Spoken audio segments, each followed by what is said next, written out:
సులుగా చేసుకునే విధానం బట్టి కూడా స్తోత్రాలు వందనాలు కృతజ్ఞతాస్తుతులు చెల్లించుకున్న మా ప్రభువా, దయాదాక్షిణ్యపూర్ణుడుగా కృపా సమృద్ధి గల దేవుడుగా మాకుండి నడిపిస్తున్నందుకు స్తోత్రాలు వందనాలు చెల్లించుకున్న మా ప్రభువా, సర్వలోకనాథుడుగా సర్వసృష్టికర్త అయిన దేవుడుగా మహిమాస్వరూపైన దేవుడుగా సర్వలోకనాథుడుగా తండ్రి, నువ్వు మాకున్నందుకు వందనాలు స్తోత్రాలు కృతజ్ఞతాస్తుతులను చెల్లించుకున్న మా ప్రభువా, అయ్యా మరి ప్రార్థించి ఆశించిన మేరకు ప్రభువా ఈ దినము నా తండ్రి మరి రేపటి దినమునైనా యెరూషలేము ప్రార్థనా మందిరం పిడపరు ప్రభువా నీ దాసులు ప్రభువా తండ్రి జార్జన్న మరి సంఘము ప్రభువా ప్రార్థించి ఆశించిన మేరకు ఈ కూడికలు మా ప్రభువా ఈ నవంబర్ నెలలో నువ్వు ఏర్పాటు చేసుకున్న విధానం బట్టి కూడా స్తోత్రాలు వందనాలు చెల్లించుకున్న మా ప్రభువా, ఈ సమయంలో నా తండ్రి ఈ మొదటి కూడిక కొరకు సంపూర్ణంగా నా తండ్రి నువ్వు జ్ఞాపకం చేసుకుని కనికరించి ఈ మొదటి కూడిక కొరకు అనేకులు ప్రభువా నీ సన్నిధికి నడిపించుము, సహాయం చేయి అయ్యా. నీ పరిశుద్ధుల్ని పిలువబడిన వారిని అయ్యా తండ్రి మరి అనేకులు ప్రభువా నీ సన్నిధికి వచ్చి ఈ వాక్యం ద్వారా బలపడినట్లు కృప చూపించయ్యా. చివరి దినాల్లో ఉన్న దుర్దినాలు అపాయకరమైన దినాలు ప్రభువా, ఈ చివరి దినాల్లో ప్రభువా మాకైతే ఏదైతే నువ్వు మాతో మాట్లాడుతావో మాకు ప్రకారం నాయన తండ్రి మేము జీవించినట్లు కూడా కృప చూపించయ్యా. మరి దినము నా తండ్రి నీ వాక్య పరిచర్య కొరకు నీ దాసులైన వారు నా తండ్రి జీవాల ప్రాంతం నుండి దాసుని నాయన దైవ సేవకులను నడిపిస్తూ వచ్చినందుకు వందనాలు స్తోత్రాలు చెల్లించుకున్న మా ప్రభువా, నీ దైవ దాసులు మా తండ్రి నువ్వు బలపరిచి వాడుకో ప్రభువా, నీ ఆత్మ అభిషేకం నీ పరిశుద్ధాత్మ నింపుదల దయచే, కొరత లేని ఆత్మను దయచే, శిష్యుల తగిన నోరు ప్రభుని దాసునికి అనుగ్రహించుమునైనా. మాకు కాదు హో మాకు కాదు, నీ కృపా సత్యమును బట్టి నీ నామానికి మహిమ కలుగుగా అతని భక్తుడైన దావీదు అంటూ వచ్చినాడు ప్రభా. నీ నామానికి మహిమ తెచ్చుకుని దాసుని అరుదుగా బలపరిచి వాడుకోమని ప్రార్థన చేస్తున్నావు నా తండ్రి.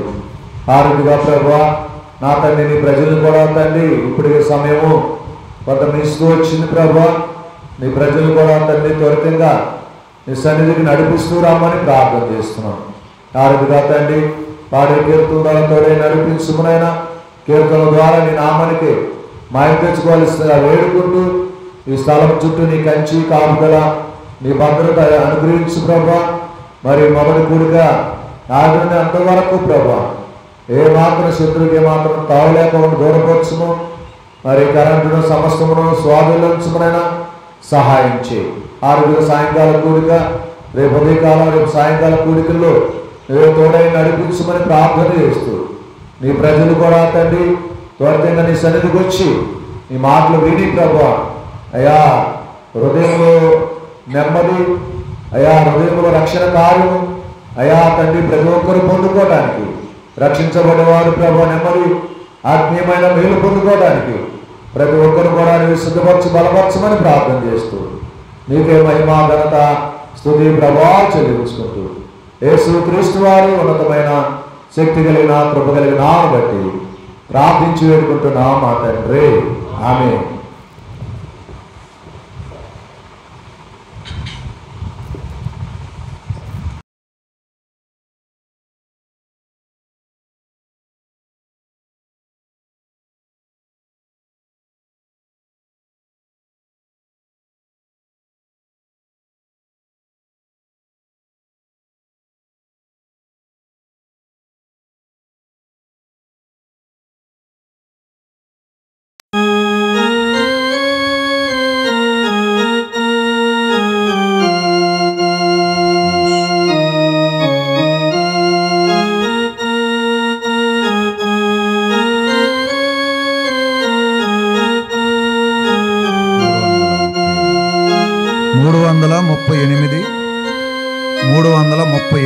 ఒక సంఖ్య 338 ఒక సంఖ్య, ఇంకొక ఇంకో పాటల పుస్తకం 335 3:35.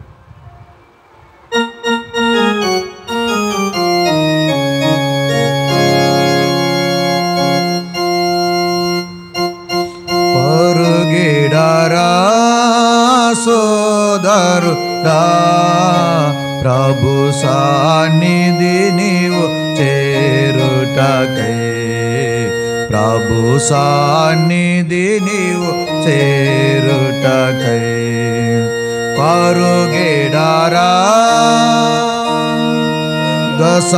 సమాప్తికి ఆగమనమునకు సూచనలెన్నో చూడుమురా. యుగ సమాప్తికి ఆగమనమునకు సూచనలెన్నో చూడుమురా. వేదనలెన్నో మీదికి వాచురా, వేదనలెన్నో మీదికి వాచురా. కలవరమందక కనిపెట్టుమురా, కలవరమందక కనిపెట్టుమురా. పరుగెడరా సోదరుడా, ప్రభు సన్నిధి నీవు చేరుటకై, ప్రభు సన్నిధి నీవు చేరుటకై పరుగెడరా. ఇండ్లను గాటుచు పెండ్లికి చూచు నారును నాటుచు త్రాగుచు తినుచు, ఇండ్లను గాటుచు పెండ్లికి చూచు నారును త్రాగుచు తినుచు. జగములు జనులు దిగులు లేనప్పుడు, జగములు జనులు దిగులు లేనప్పుడు దొంగవలి దొరాయి వాచుర, దొంగవలి దొరాయి పరుగెడరా సోదరుడా, ప్రభు సన్నిధి నీవు చేరుటకై, ప్రభు సన్నిధి నీవు చేరుటకై పరుగెడరా. ఆదినమైనను ఆగడియైనను పరమున దూతలు ధరణిలు మనుజు, నదినమైనను ఆగడియై పరమున దూతలు ధరణిలు మనుజు.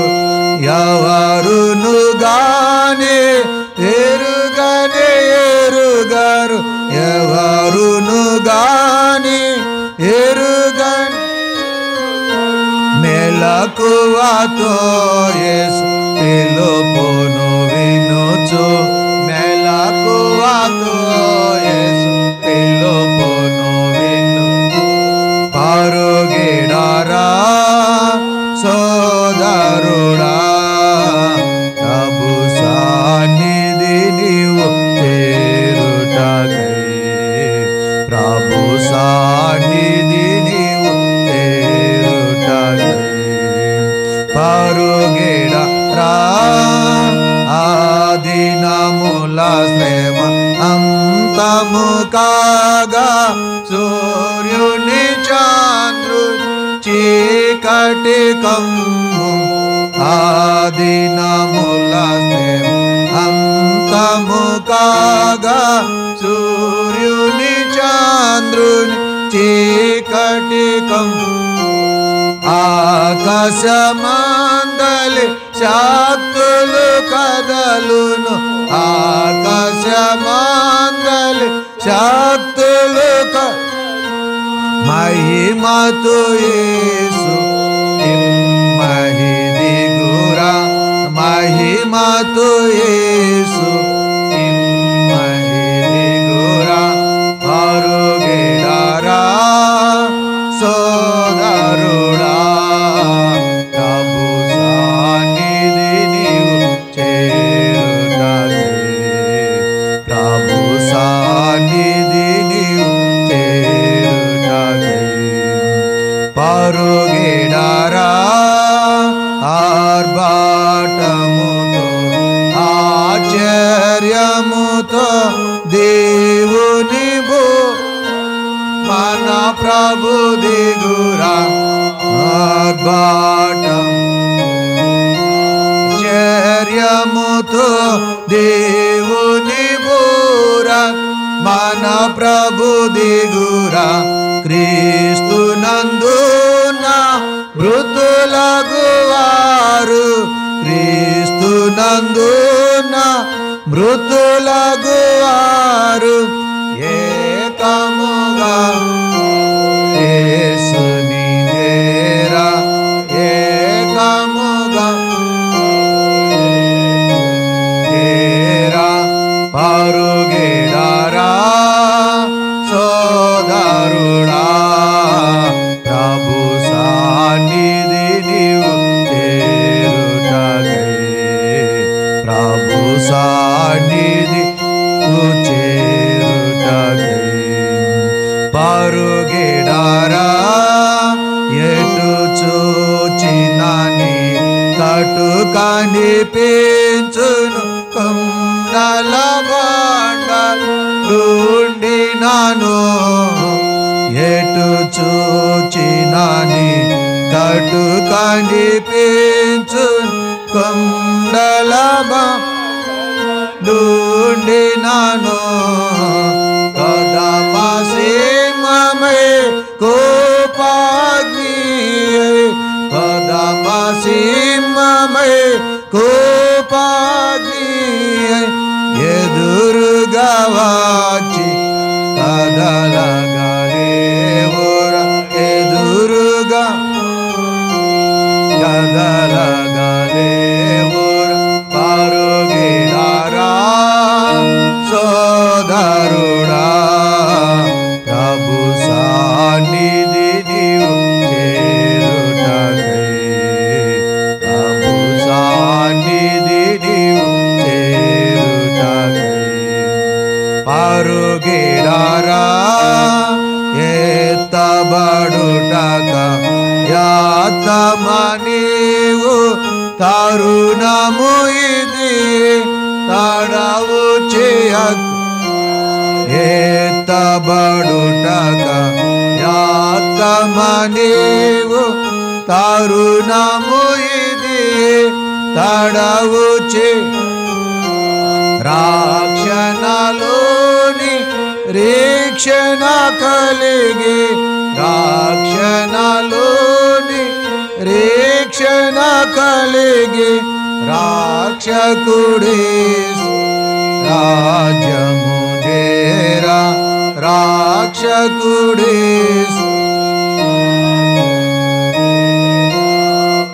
పరుగెడారా సోదరుడా ప్రభు సన్నిధి నీవు చేరుటకై ప్రభు సన్నిధి నీవు చేరుటకై పరుగెడారా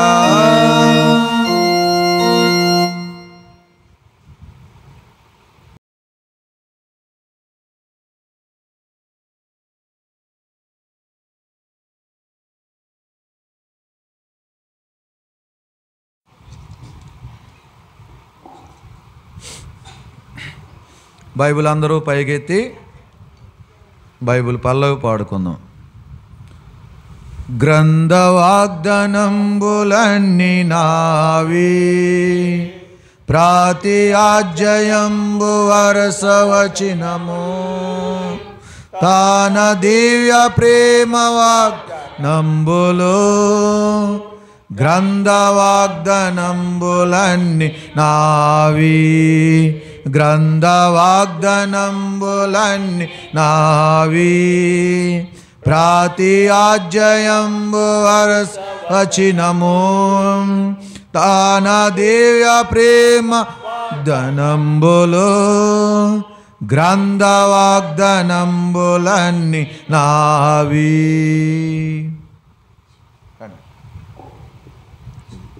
రెండు కలిపి ఒకసారి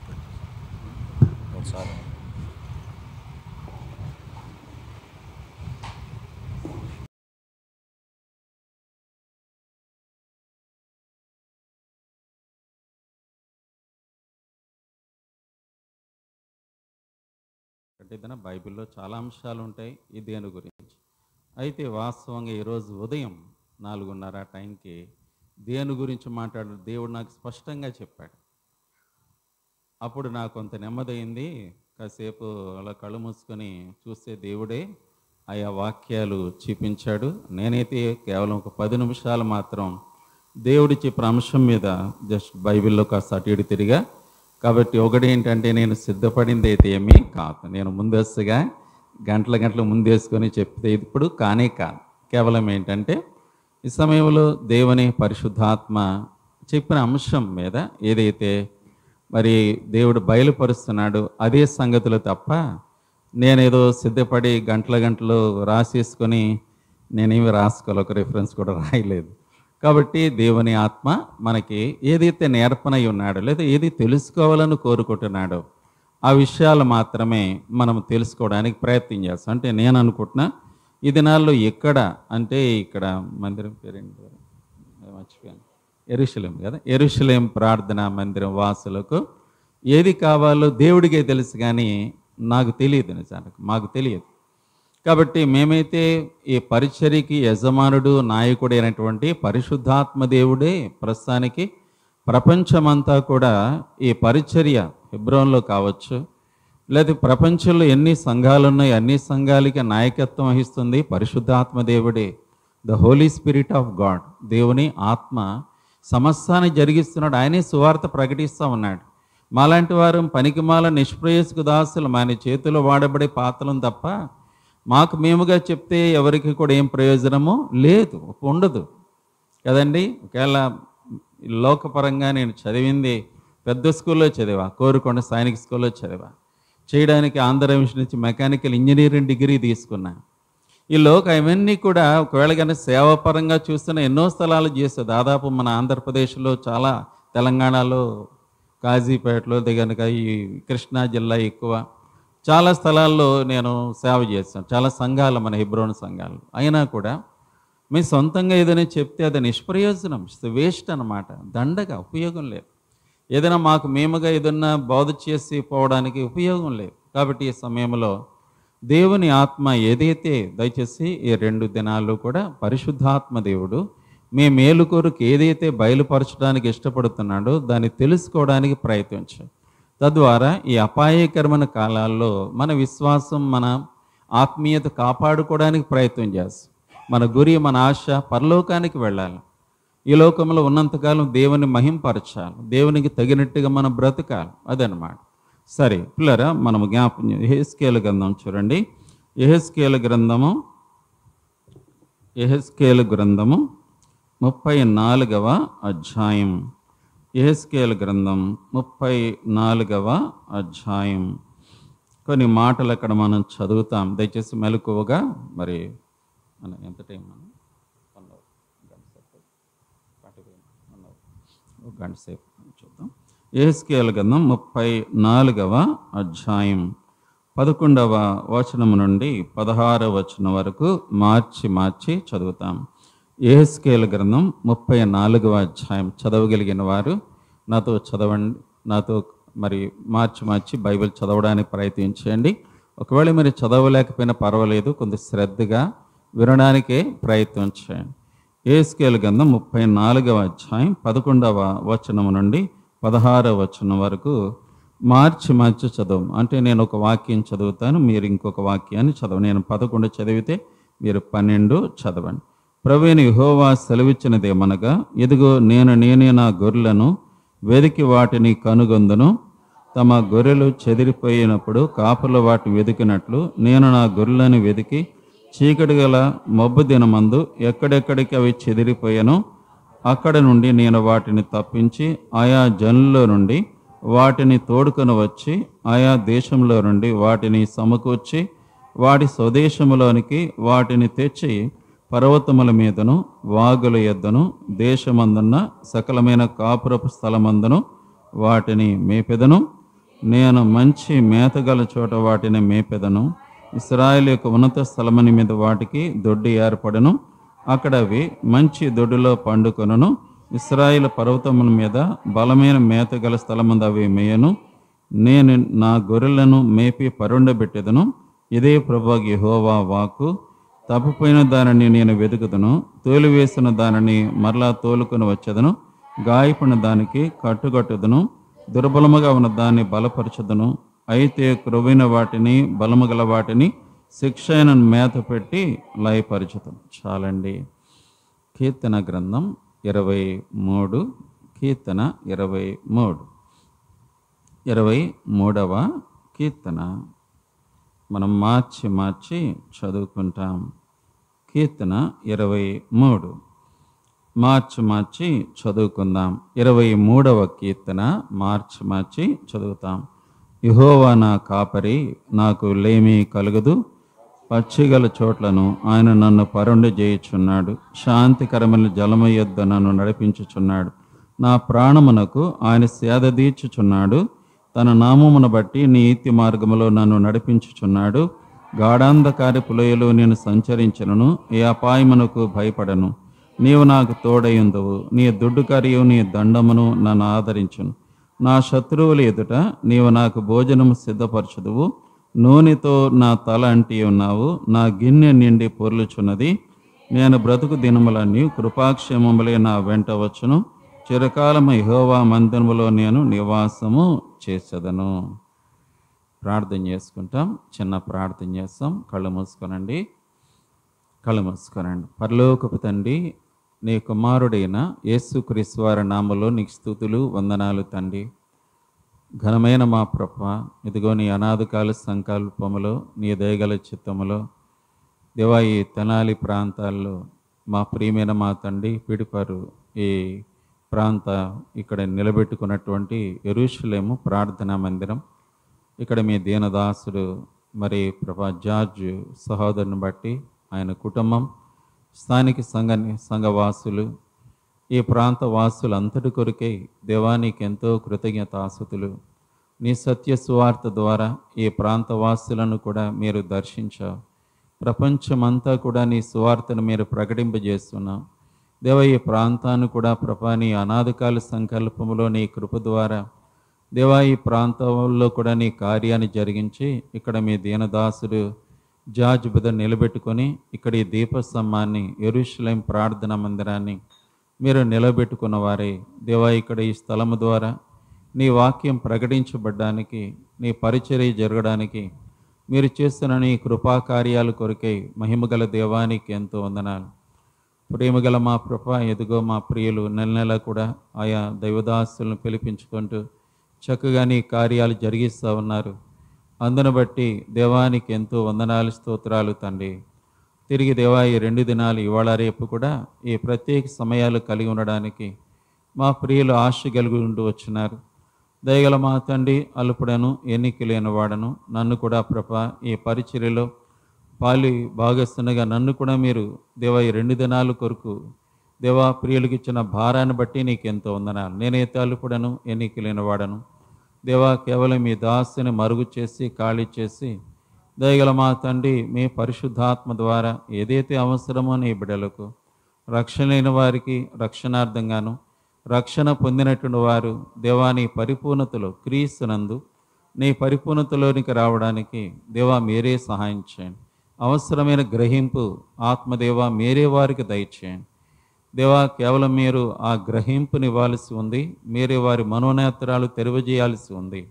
తద్వారా ప్రభువుకు దినాన్న దేవా వారు మీరు దేవాని పరిపూర్ణతలోనికి రావడానికి సహాయం చేయండి. మీకు అప్పగించుకుంటూ దేవా ఈ బలహీన దాసును మరుగు చేయండి. మీ కృపాసాలకు అప్పగించుకుంటూ పూర్తిగా మీ సిలువ చాటుకు తెచ్చుకుంటూ యేసు ప్రభువారి శ్రేష్టమైన ఘనమైన నామమున మిక్కిలి వినయముతో మీ సహాయం కొరకు అడిగి వేడుకొనుచున్నాము తండ్రి. ఆమేన్. ప్రియులారా, ఇది మనకు బాగా తెలిసిన భాగమే, అయితే నాకైతే పూర్తిగా తెలియదు.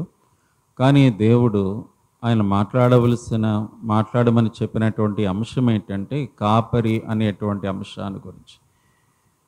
పిల్లలు, ఇక్కడ మనం జ్ఞాపం చేసుకుంటే 23వ కీర్తనలో యెహోవా నా కాపరి అనేది ఈ మాట ఎన్నోసార్లు, కొన్ని వందల సార్లు వినటం. దీని గురించి మనం పాటల పుస్తకాలు, చక్కటి పాటలు ఎన్నో ఉన్నాయి. అయినా కూడా దేవుని ఆత్మ ఏదో కారణం చేత ఈ విషయాన్ని గురించి మనల్ని దర్శించటానికి పరిశుద్ధాత్మ దేవుడు మనల్ని ఆదరించటానికో బలపరచటానికో ఈ మాట మనకి తెలియచేస్తూ వచ్చినాడు. మట్టుకు మనము జ్ఞాపం చేసుకుంటే ఇక్కడ చాలా చక్కటి విషయాలు ఉన్నాయి. ఏంటంటే ఆయన దేవుడే మనకి కాపరిగా ఉన్నాడు, మనకి లేమి కలగదు. తర్వాత ఆయన పచ్చిగల చోట్లను పరుండు చేస్తూ ఉంటున్నాడు, శాంతికరమైన జలముల యొద్దకు ఆయన నడిపిస్తూ ఉన్నాడు. తర్వాత ఆయన మన ప్రాణమునకు సేద తీరుస్తూ ఉంటున్నాడు. తర్వాత ఆయన నీతి మార్గాల్లో మనం నడిపిస్తున్నాడు. ఇలాంటి చక్కటి అంశాలు ఉన్నాయి. అయితే ఇక్కడ ఈ కాపరి యొక్క ఆవశ్యకత ఎలాంటిది అనేది మొట్టమొదటిగా మనం తెలుసుకోవడానికి ప్రయత్నం చేద్దాం. అసలు మన కాపరి అవసరత ఎందుకు అంట?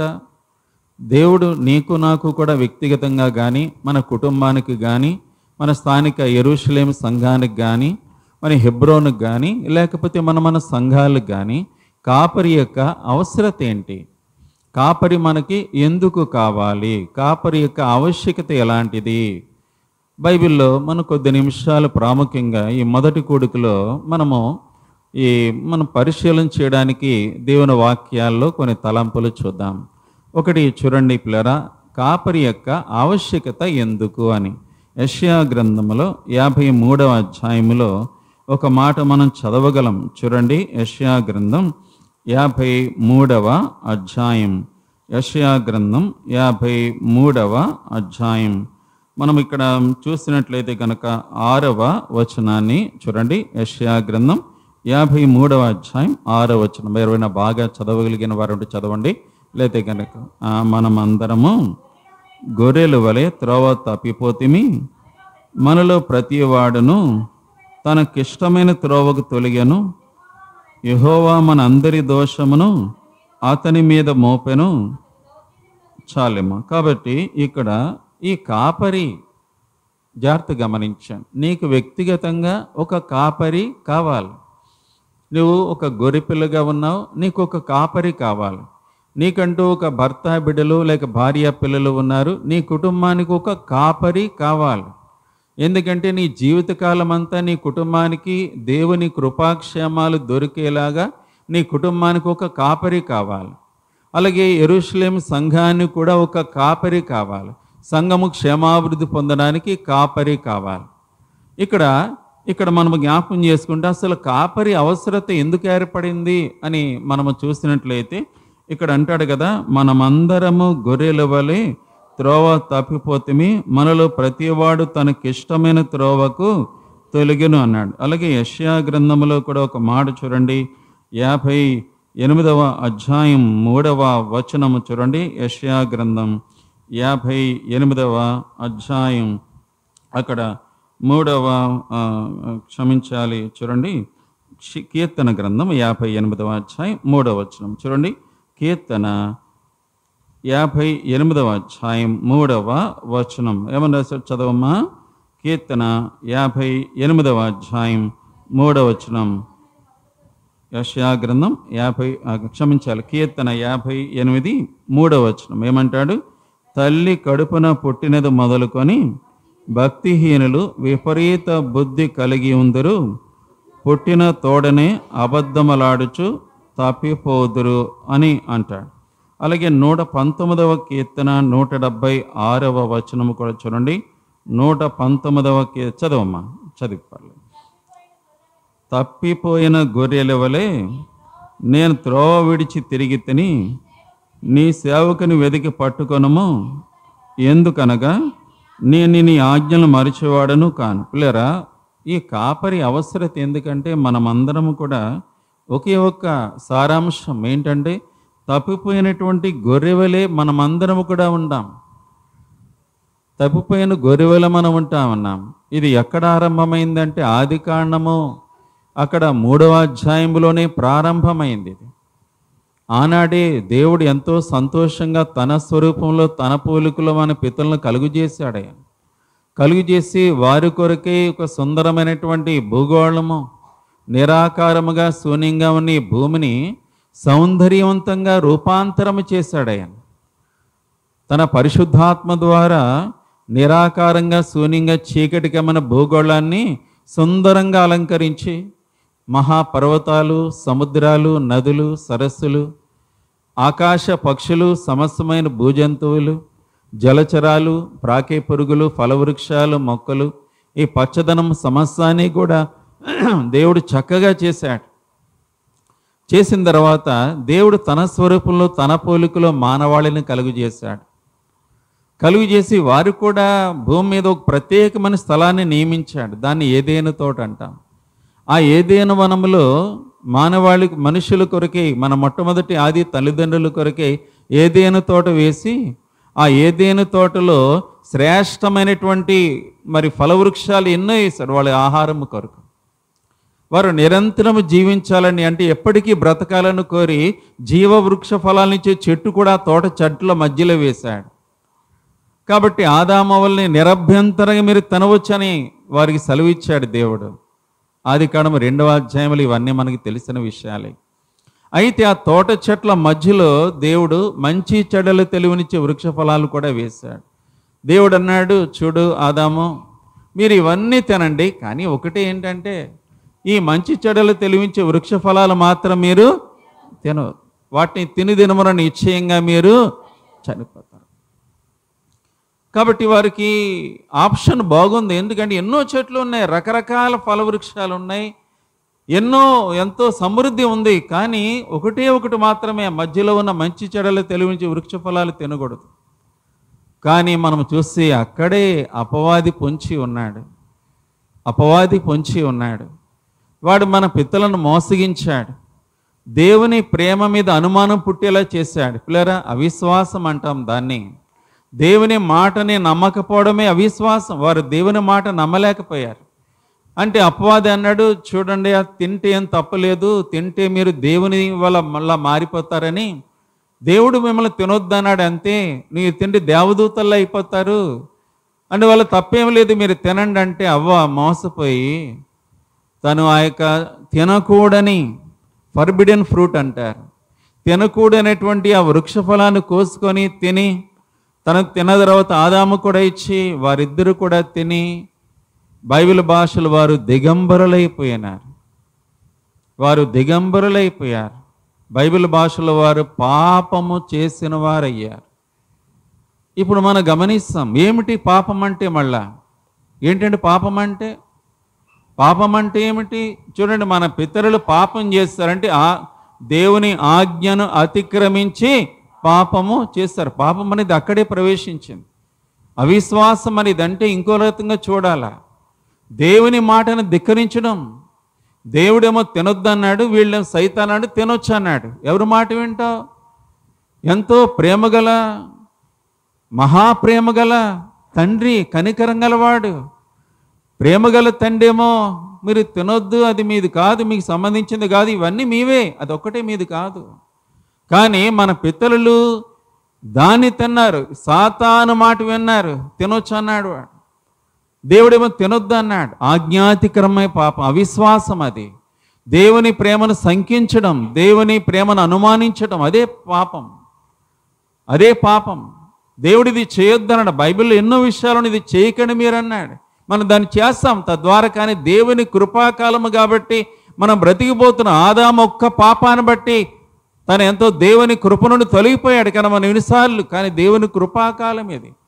దేవుడు నన్ను కూడా కనికరిస్తా ఉన్నాడు పిల్లలు, అంతే. లేకపోతే ఇక్కడ ఎవరు మిగులుతారనుకున్నారు మీరు? నేను మిగులుతానే, జార్జ్ అని మిగులుతాడు అనుకున్నారా? ఎవరు మిగిలము ఇక్కడ. No body. ఆ బ్రదర్ నేను మిగులుతాడు అనుకున్నారా? Nobody, no God servant. ఎవరు మిగిలం. దేవుని కృప. సరే, ఇప్పుడు పాపం అంటే ఏంటి అసలు? పాపం అంటే ఏంటి? పాపాన్ని గురించి బైబిల్ ఏమని చెప్తా ఉంది పిల్లలు ఇదంతా ఎందుకంటే కనుక ఎందుకు నీ కాపరి కావాలా? Why you need a shepherd of God. దేవుని కాపరి నీకు నాకు ఎందుకు కావాలా? చూడండి బైబిల్లో 1 యోహాను పత్రిక నుంచి మనం చూద్దాం. అక్కడ మీరు గమనిస్తే 1 యోహాను పత్రిక అక్కడే ఆ మాట అంటాడు. ఏంటంటే అజ్ఞాతి క్రమము అనే మాట అక్కడ వాడతాడు. చూడండి 1 యోహాను పత్రిక మీరు గమనిస్తే అక్కడ 3వ అధ్యాయం 4వ వచనం చదవమ్మా. 1 యోహాను 3వ అధ్యాయం 4వ వచనం చదువు తల్లి. పాపము చే ప్రతివాడును ఆజ్ఞను అతిక్రమించును, ఆజ్ఞాతిక్రమమే పాపము. గమనించండి, పాపం అంటే డెఫినేషన్ ఏంటి? పాపం అంటే డెఫినేషన్ ఏంటంటే ఆజ్ఞను అతిక్రమించడమే పాపం. అది ఆదికాండం 3వ అధ్యాయంలో ఆరంభమైంది ప్రియులారా, అక్కడ ఆరంభమైంది. దేవుని ఆజ్ఞను అతిక్రమించిన మన ఆది తల్లిదండ్రులు వాళ్ళు పాపం చేసిన వారయ్యారు, అనగా దేవుని ఆజ్ఞను అతిక్రమించిన వారయ్యారు. రెండవది రోమీయులకు రాసిన పత్రిక 3వ అధ్యాయం 23వ వచనం కూడా చూడండి. రోమీయులకు రాసిన పత్రిక 3వ అధ్యాయం 23వ వచనం చదవమ్మా.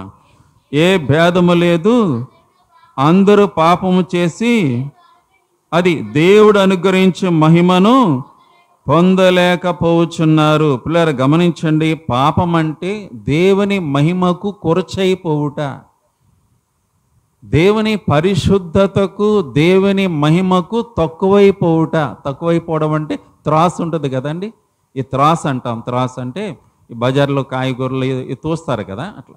కాబట్టి దేవుని మహిమకు కొరచైపోవడమే పాపం అంటే. బైబిల్ డెఫినేషన్ ఏంటంటే ఆజ్ఞాతిక్రమమే పాపం. రెండవది ఏ భేదము లేదు, అందరూ పాపం చేసి దేవుడు అనుగ్రహించే మహిమను అంటే దేవుని మహిమకు కొరచైపోవుట, దేవుని మహిమకు తక్కువైపోవుట. నువ్వు ఎన్ననే చెప్పు, ఎన్ని గొప్పలన్నా చెప్పు ఈ లోకంలో. అంకులు నన్ను మా ఊళ్ళో అందరూ దేవుడు అంటారు తెలుసా, అందరూ అంటారు ఎంత మంచోడో కదండి. ఈ మాట వింటాం కదా, మనం కూడా అంటాం బ్రదర్ ఆయన దేవుళ్ళు అంటాడండి బాబాయ్ అని. ఊరులో అందరూ ఎంత హెల్ప్ చేశాడో, రోడ్లు ఇచ్చాడండి ఆయన, ఊళ్ళో నీళ్ళు లేకపోతే ఏంటి టౌన్ నుంచి మరి గడికి కూడా ట్యాంకర్లు తెచ్చాడండి, దేవుళ్ళు అంటాడండి అబ్బా. కానీ బైబిల్ చెప్తుంది నువ్వు కొరచైపోయావు నాయనా అంటాడు దేవుడు. దేవుని మహిమకు, దేవుని యొక్క ఔన్నత్యానికి నువ్వు కొరచలో ఉన్నావు, దేవుని స్థాయికి చాలా కిందనున్నావు నువ్వు. దేవుడు అక్కడ ఉన్నాడు, నువ్వేమో ఎక్కడ అట్టడుగునైపోయినావు, దేవుని మహిమకు కొరచైపోయినావు. తర్వాత పాపానికి ఇంకొక డెఫినేషన్ ఏంటంటే తిరుగుబాటు చేయుట అనేది. ఎక్కడ చూడగలమంటే యెషయా గ్రంథం 1వ అధ్యాయములో మీరు చూడొచ్చు అన్నమాట. యెషయా గ్రంథం 1వ అధ్యాయం 2వ వచనము చూడమా. యెషయా గ్రంథం 1వ అధ్యాయం 2వ వచనమా. యెహోవా మాట్లాడుచున్నాడు, ఆకాశమా ఆలకించము, భూమి చెవియొగ్గుము, నేను పిల్లని పెంచి గొప్పవారినిగా చేసి తిని వారు నా మీద తిరుగుబడి ఉన్నారు. పిల్లరా, మూడవది ఏంటంటే తిరుగుబాటు చేయుట అంటే పాపం. వారు నా మీద తిరుగుబాటు చేశారు. ఆదామవ్వలు కూడా ఒక అందుకు చెప్పాలంటే దేవుని మీద తిరుగుబాటు చేశారు. అపవాది మాట తీసుకుని వాళ్ళు దేవునికి విరోధంగా దేవుని మీద తిరుగుబాటు చేశారు వాళ్ళు. కాబట్టి పాపం అంటే ఏంటంటే తిరుగుబాటు చేయటం. 5వ వచనం కూడా చూడమ్మా. 5వ వచనం కూడా తిరుగుబాటు చేయుచు మీరేలా ఇంకును కొట్టబడుదురు, ప్రతివాడు నడినెత్తిని వ్యాధి కలిగి ఉన్నాడు, ప్రతివాని గుండె బలహీనమైన. పిల్లలు చూడండి, నిత్యము తిరుగుబాటు చేసే స్వభావం నీలో నాలో ఉంది. ఏమండి, తిరుగుబాటు చేసేటువంటి స్వభావం నీలో నాలో ఉంది. ఎక్కడైనా ఉంది, ఏ కంపెనీలో అయినా ఉంది, గవర్నమెంట్లో ఉంది. మన మధ్య ఎక్కడో ఒకసారి చూసా, ఆ కలెక్టర్ కింద పనిచేసే వాళ్ళు కలెక్టర్ని తీసిపోతలు పారేస్తామన్నాడు. అతను ఒక ఐఏఎస్ క్లియర్ చేసి వచ్చినాడే, కానీ అని తీసి అవతలు పారేస్తా ఉన్నాడు అతన్ని. ఏంటి అన్నట్టుగా మాట్లాడుతూ ఉన్నాడు కలెక్టర్. తిరుగుబాటు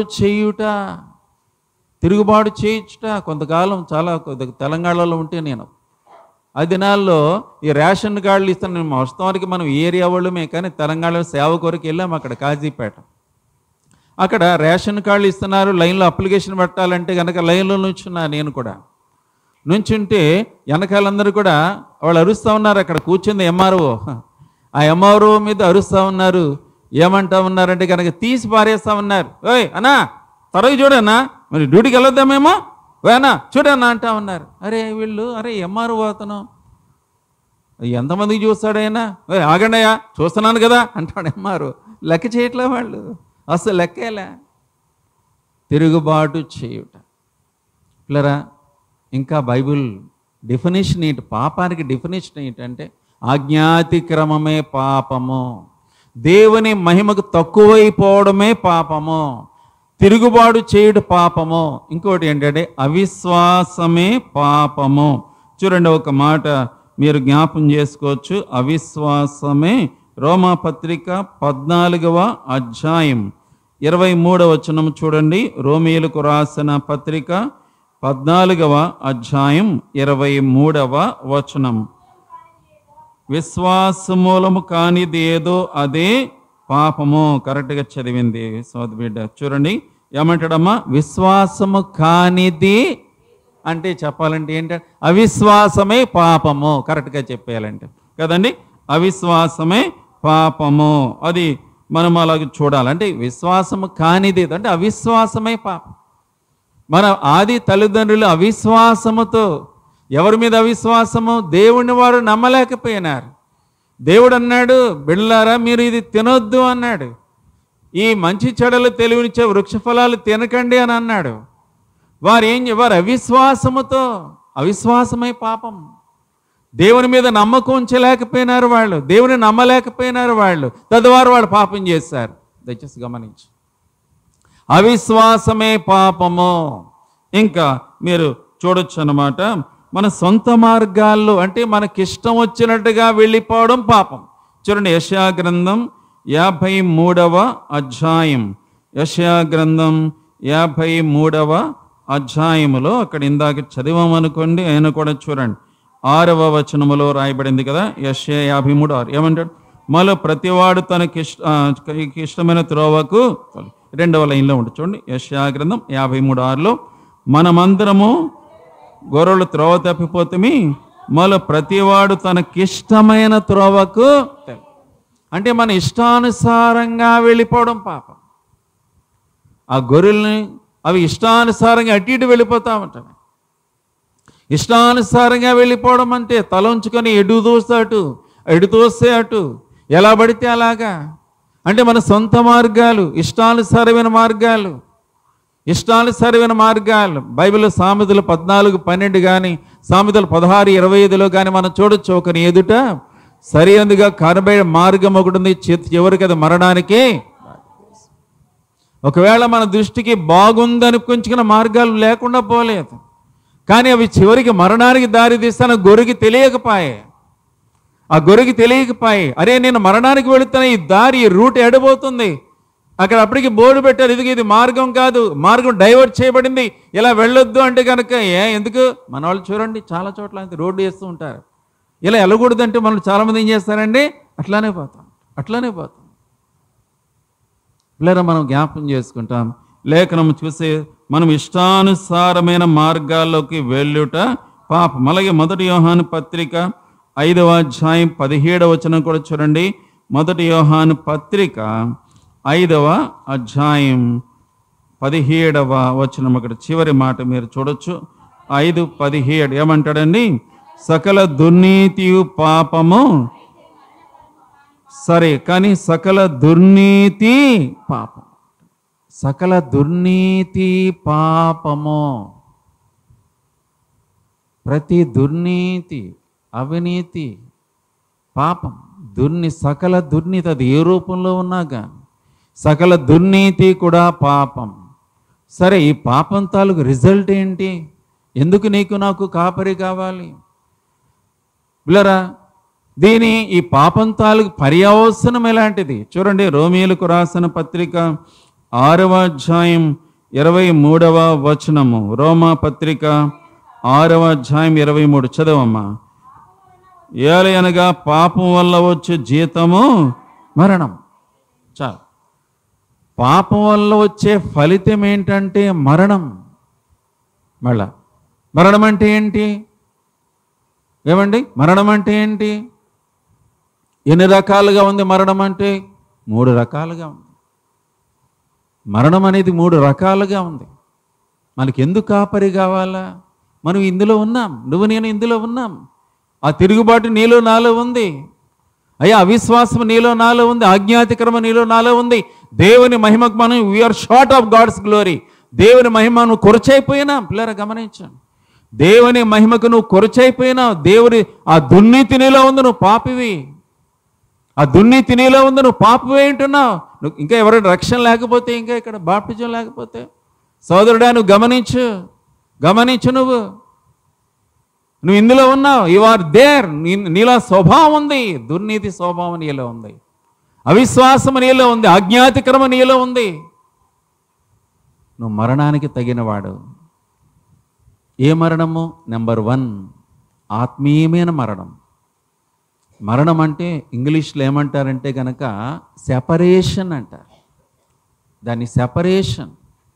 death is a sort of a separation. అంటే వేరైపోవుట. సెపరేషన్ అంటే వేరైపోవుట. ఆదికాండం 3వ అధ్యాయములో మన పితరులు పాపం చేసినప్పుడు వాళ్ళు ఆత్మీయమైన మరణానికి మొట్టమొదటిగా గురయ్యారు. ఏంటంటే వాళ్ళు ఏదైనా తోట నుండి వాడు వెళ్ళగొట్టబడ్డారు. అంటే దేవుని సన్నిధి నుండి దూరం చేయబడ్డారు. That is spiritual death. ఆత్మీయమైన మరణం. ఆత్మీయమైన మరణం అంటే దేవుని సన్నిధి నుంచి వేరు చేయబడుట. దాన్నే ఆత్మీయమైన మరణం అంటారు. రెండవదిగా మనం చూసే శారీరకమైన మరణం. ఇందులో మన ఆత్మ లోపల ఉన్న ఆత్మ, మన ప్రాణము, ఈ రెండు కూడా శరీరాన్ని విడిచిపెడితే అది శారీరక మరణం. శరీరం జీవోత్సవం అయిపోతా ఉంది. మనలో ఉన్న ప్రాణము, ఆత్మ ఈ శరీరాన్ని నుంచి వేరైపోతే, సెపరేట్ చేయబడితే ఈ శరీరం ఏమీ కదలలే, అయిపోయింది. దీని కథ రింగ్ అయిపోయింది. It is dead. మూడవదిగా మనం చూస్తే ఇంకొక మరణం ఉంది. అది నిత్యముగా దేవుని నుండి ఎప్పటికీ కూడా వేరు చేయబడుట. Eternal separation. ఎప్పటికీ కూడా దేవుని కృప నుండి, దేవుని సన్నిధి నుండి ఎప్పటికీ దూరం అయిపోవుట. Eternal separation. దాన్ని నిత్యమైన మరణం అంటారు. దాని ఒక అందుకు నిత్య నాశనం అంటారు. ఎటర్నల్ డామినేషన్ అంటారు. నిత్య నాశనం అంటే అది ఎంతో ఘోరమైంది. ఎందుకంటే మళ్ళా ఎన్నడూ దేవుని ముఖాన్ని చూడు. ఇక దేవుని ముఖాన్ని చూడు. అది బైబిల్లో చెప్పుకుంటేనే భయంకరంగా ఉంటుంది. అందుకే మన కాపరి కావాలి, రక్షణ కావాలి. చూడండి, బైబిల్ పరంగానే చూద్దాం. ఈ మూడవది చూద్దాం. మొదటి 2 మామూలే, తెలిసినవే. కానీ మూడవది మనం చూడాలి. దాన్ని ఏమంటారంటే ఎప్పటికీ కూడా దేవుని నుండి వేరైపోవుట, శాశ్వతంగా దేవుని నుండి దూరమైపోవుట. దాన్ని నిత్యమైన మరణం అంటాం. ఎటర్నల్ డెత్ అంటారు. నిత్య మరణం అంటాం. బైబిల్ పరంగా చూడండి ఒకసారి. ప్రకటన గ్రంథం 20వ అధ్యాయం. ప్రకటన గ్రంథం 20వ అధ్యాయం మీరు గమనించండి. ఇక్కడ 14-15 వచనాలు చూడండి. ప్రకటన గ్రంథం 20వ అధ్యాయం 14-15 ఏమంటారమ్మా? మరణమును మృతుల లోకమును అగ్నిగుండములో పడవేయబడను. ఈ అగ్నిగుండము 2వ మరణము.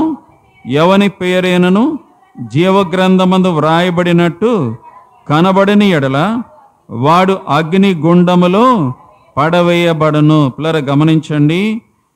ఎవని పేరున జీవగ్రంథమందు వ్రాయబడినట్టు కనబడని ఎడల వాడు అగ్నిగుండంలో పడవేయబడు. దీన్నే ఎటర్నల్ డెత్ అంటారు.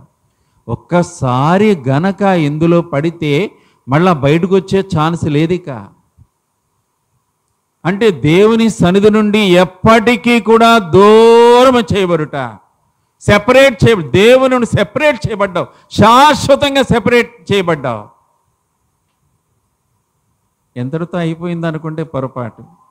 ఇంకా భయంకరమైన మాట ఒకటి చూడండి. ఇక్కడ ప్రకటన 14వ అధ్యాయం చూడండి. ప్రకటన గ్రంథం 14వ అధ్యాయం చూడండి. ఇక్కడ ఏమంటాడంటే 10-11 చూడండి అమ్మా. ప్రకటన గ్రంథం 14వ అధ్యాయం 10-11 వచనాలు. ఏమీ కలపబడకుండా దేవుని ఉగ్రతా పాత్రలో పోయబడిన దేవుని కోపమును మద్యమును వాడు త్రాగును. పరిశుద్ధ దూతల ఎదుటను గొర్రెపిల్ల ఎదుటను అగ్ని గంధకముల చేత వాడు బాధింపబడును. వారి బాధ సంబంధమైన పొగ యుగ యుగములు లేచును. పిల్లరా, ఏమనుకుంటా ఉన్నారు మీరు? చూడండి ఎలా రాశాడు బైబిల్లో. పరిశుద్ధ దూతలు ఎదుట అంటే పరలోకపు దూతలందరూ నిలబడ్డారు. అక్కడ గొర్రెపిల్ల కూడా అక్కడ ఉన్నాడు. గొర్రెపిల్ల అంటే యేసుక్రీస్తు, ఆయన ఉన్నాడు. వారు ఏం చేస్తున్నారంటే ఇలాంటి అవిశ్వాసులు, అవిధేయులు, ఇలాంటి వారికి అంటే అవిశ్వాసులు, భక్తిహీనంగానే మిగిలిపోయిన వారు, అవిశ్వాసులుగా మిగిలిపోయిన వారు, వారి చివరికి వచ్చేసరికి అగ్ని గంధకాలతో మండే గుండములో పారవేయబడ్డారు. పడేస్తా ఉంటే వాళ్ళు ఏమని ఉంటారు? ఏమని ఉంటారండి? ఈ అక్కగారు ఏమని ఉంటారు? ఏమనుంటారమ్మా? యేసయ్యా నేను గుడికి వెళ్ళా, నేను యెరూషలేములో వెనకాల కూర్చున్నా, నేను మందిరానికి వెళ్ళేవాడిని, వాగ్దానం తీసుకున్నా పోయిన.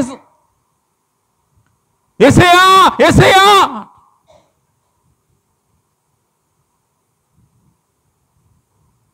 ఆయన లెక్క చేయడు. నేను యెరూషలేములో మాది పిడిపారు, మీ యెరూషలేముకే జార్జ్ అన్న మా సేవకు. ఈ మాట బాధకరం కదండి. ఎవరినైతే ఆయన కృపామయుడు, కనికరమ గలవాడు, దయగలవాడు, ఎప్పటి వరకు ఈ లోకములో శిలువ మరణం తర్వాత పరిశుద్ధాత్మ ద్వారా కృపాకాలం వరకే. ఇప్పుడు ఇంకా ఛాన్స్ ఉంది, అవకాశం ఉంది. కానీ ఒకసారి ఆ టైం అయిపోయిందంటే, నోవాహు కాలంలో దేవుడు చాలా కాలం అవకాశం ఇచ్చాడు. ఎంతకాలం అవకాశం ఇచ్చాడమ్మా? తెలుసు కదా, 120. ఆ తర్వాత ఏమన్నాడు? వెంటనే ఏమన్నాడు? టైం అయిపోగానే ఆదికాండం 7వ అధ్యాయం 1వ వచనం ఏమంటాడు? చూడొద్దులేండి. ఏమన్నాడండి? కాబట్టి నోవా, నువ్వు నీ కుటుంబం, నువ్వు ఈ దినాల్లో నీతిమంతుడిగా ఉన్నావు కాబట్టి నువ్వు నీ కుటుంబం ఓడలోనికి ఎంటమ్మన్నాడా? తర్వాత మళ్ళీ ఒక వారం టైం ఇచ్చాడు. మళ్ళీ ఒక వారం టైం ఇచ్చాడు. ఆ వారం బైబిల్ లెక్క చూసుకొని కావాలంటే తర్వాత ఇంకా వారం టైం ఇచ్చాడు. ఆ వారం టైంలో కూడా దేవుడు అలాగే కనిపెట్టాడు. ఎవరైనా ఆ టైంలో ఈ జంతువులని లోపలికి వచ్చేస్తున్నాయి. మనకి బైబిల్లో 7వ అధ్యాయం తర్వాత కనబడుతుంది. జంతువులని లోపలికి వస్తున్నాయి. వాళ్ళందరూ వింతగా చూస్తున్నారు. ఇలాగా, అరే ఏనుగులు, అరే చిరుతపుళ్ళు, అరే పులులు, అరే పావురాలు, అరే జింకలు అన్ని లోపలికి చూస్తానే ఉన్నారు. జనం గుంపుగా చేరి అవ్వా అరే ఎంటర్ అవుతాయి. వీళ్ళు ఎవరైనా ఎంటర్ అయ్యారా? వింతే కదండి. మన ఊళ్ళోకి ఏనుగులు వచ్చిందంటే ఏనుగు వెళ్తుందండి. మనందరూ ఇంట్లోంచి బయటకు చూస్తారా లేదా? సరే, ఆ ఏనుగే ఉంది. పులి వస్తే చూడకుండా ఉంటామా మనం? అయ్యి బాబాయ్ పులి చూడు, రోడ్డు అంటే వెళ్తుందంటే అందరూ పరిగెత్తికి కనీసం కిటికీలో తలుపు వేసేసుకొని చూడకుండా ఉంటారండి. అరే అందరూ చూస్తారమ్మా. ఆ రోజు ఎవరైనా ప్రవేశించారా? నోవాహు, ఆయన భార్య, 3 కొడుకులు, కోడలు తప్ప ఎవ్వరు ఎంటర్ కాలే. కానీ అక్కడ ఒక మాట రాయబడింది. ఏంటో తెలుసా అండి మీకు? యెహోవా తానే బయట గడియ దేవుడు తలుపేసేసాడు. తీరా వర్షం స్టార్ట్ అయి ఉంటుంది, వాన స్టార్ట్ అయింది. అప్పటి వరకు వర్షం కురవాల. నోవాహు దినాల్లో అంతా ఆవిరి మంచుతోనే పంటలు పండాయి. వర్షం వస్తే జనాలకు అనుమానం వచ్చింది. అరే ఏందబ్బా ఈ వర్షం ఏంటి, కథ ఏంటి? భయపడ్డారు వాళ్ళు. అన్నా, నోవా అన్న, తలుపుది. ఏమని చెప్పుంటాడు నోవా? ఒరే తమ్ముడు, నేను తలుపు వేయలేదురా బాబు అంటాడు. నేను తలుపు వేస్తే కదా తీయడానికి, బయట గడియేసేసారు, నీ లోపలే తీలే నేను అన్న. చిన్నానా నేనన్నా. చిన్నాన్న లేదు, పెద్ద నాన్న లేదు, అన్న లేదు, తమ్ముడు లేదు. కృపాకాలం ఈ దినాలు క్రీస్తు అనే ఓడ నీ కొరకు రా కొరకు ఇలాగ 2 చేతులు జోడించి ఆహ్వానిస్తా ఉంది. తలుపులు తెరిచి, భూదిగంత నివాసులారా నా వైపు చూచి, ప్రయాసపడి భారమోచిన సమస్త జనులారా నా ఎద్దుకు రండి పిలుస్తా ఉన్నాడు. రండి. కాబట్టి నీకు రక్షణ లేకుండా ఉన్నావా నువ్వు? దేవుడు పిలుస్తా ఉంటున్నాడు. ఇది కృపాకాలం పిల్లారా. నోవాహు కాలంలో అరిచి ఉంటారు. ఈ దినాల్లో యేసు ప్రభు ఆ రక్షణ ఓడ ఆయన ప్రేమతో పిలుస్తా ఉన్నాడు, ఆహ్వానిస్తున్నాడు. బిడ్డలారా రండి రండి రండి, నా ఎద్దుకు రండి, నా సన్నిధికి వస్తే నేను త్రోసేయను మిమ్మల్ని. మీరు ఎవరైనా ఎంత ఘోరమైన పాపలైనా, ఎలాగ చెడిపోయినా, పాడైపోయినా, ఎంత భయంకరంగా ఉన్నా ఏం పర్వాలేదు, నేను మిమ్మల్ని బాగు చేయాలి, ఆ సామర్థ్యం ఉంది నాకు. రండి రండి రండి. ప్రియ దేవుని బిడ్డలారా జ్ఞాపం చేసుకుంటాం. ఇక్కడ చూడండి, బాధకరమైన సంగతి ఏంటో తెలుసా అండి?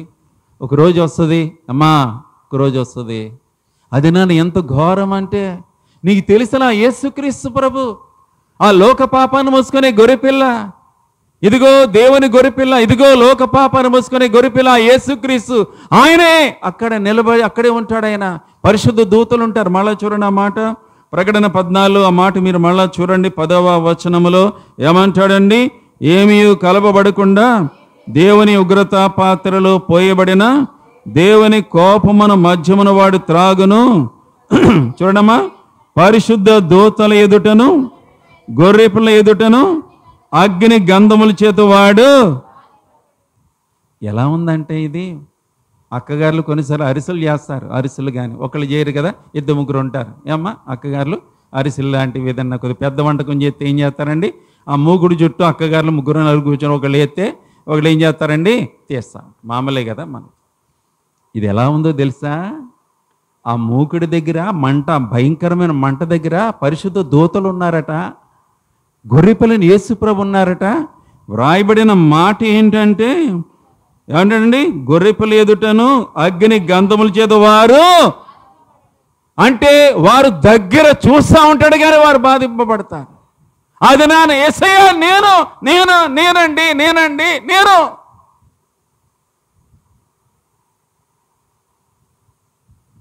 అమ్మా, బైబిల్ చెప్పే భయంకరమైన బాధకరమైన రోజు నేను ఈ మాట జ్ఞాపం చేసుకుంటా ప్రార్థనలో. నిజం నిజం నిజం. ఈ మాట ప్రార్థనలో నేను ప్రభా వారి బాధ సంబంధమైన పొగ యుగ యుగములు లేచిన అనే మాట నాకు గుచ్చుకుంటా ఉంటుంది. అయ్యో దేవా ఈ సువార్త, అయ్యో నాయన ఈ సువార్త, the gospel of lord Jesus Christ, అయ్యో ఈ సువార్త. నేను సాయంకాలం ఈ మాచవరం, విజయవాడ మాచవరం అంటే నేను అనుకున్నంత గుణదల ఏరియా క్రైస్తవులే ఎక్కువ క్రైస్తవే, కానీ చాలామంది తిరస్కరిస్తూ ఉన్నారు. తిరిగి వచ్చేసిన తర్వాత బ్రదర్స్ అందరూ యవనస్తులు చాలామంది వచ్చారు. వాళ్ళందరూ అన్నారు, అనో చాలామంది తీసుకున్నారు, పారేశారు, కొంతమంది చించేశారు, బీభత్సం అన్నారు. బ్రదర్ ఇది గుణదల దగ్గరే కదా, ఈ గుణదల ఏరియా, ఈ మాచవరం అంటే ఇదంతా క్రైస్తవులు అనుకున్నా. లేదన్నా వీళ్ళందరూ బ్రాహ్మిన్స్ అన్నా బాబు, వీళ్ళందరూ ఎవరు? పాతకాలపు బేపనోళ్ళు వీళ్ళందరూ. ఈ ఏరియా అందరూ అంతేలా. నిజమే, నేను కూడా చాలా కొంతమంది తీసుకున్నారు. వాళ్ళ పరిస్థితి ఎలా కనబడతా ఉంది, వారి ఇల్లు అంటాయి 23-4 కట్టలు అంటే దాదాపు ఒక 100 పంచిపెట్టి ఉంటాను. కానీ పిల్లరా గమనించండి, సరే గమనించండి, ఈ సువార్త పరిశుద్ధ దూతల ఎదుట, గొర్రెపిల్ల ఎదుట వారు బాధింపబడతారు. అక్కడ అన్నాడు కదా, వారి బాధ సంబంధమైన పొగ యుగ యుగములు, యుగ యుగాలు కూడా.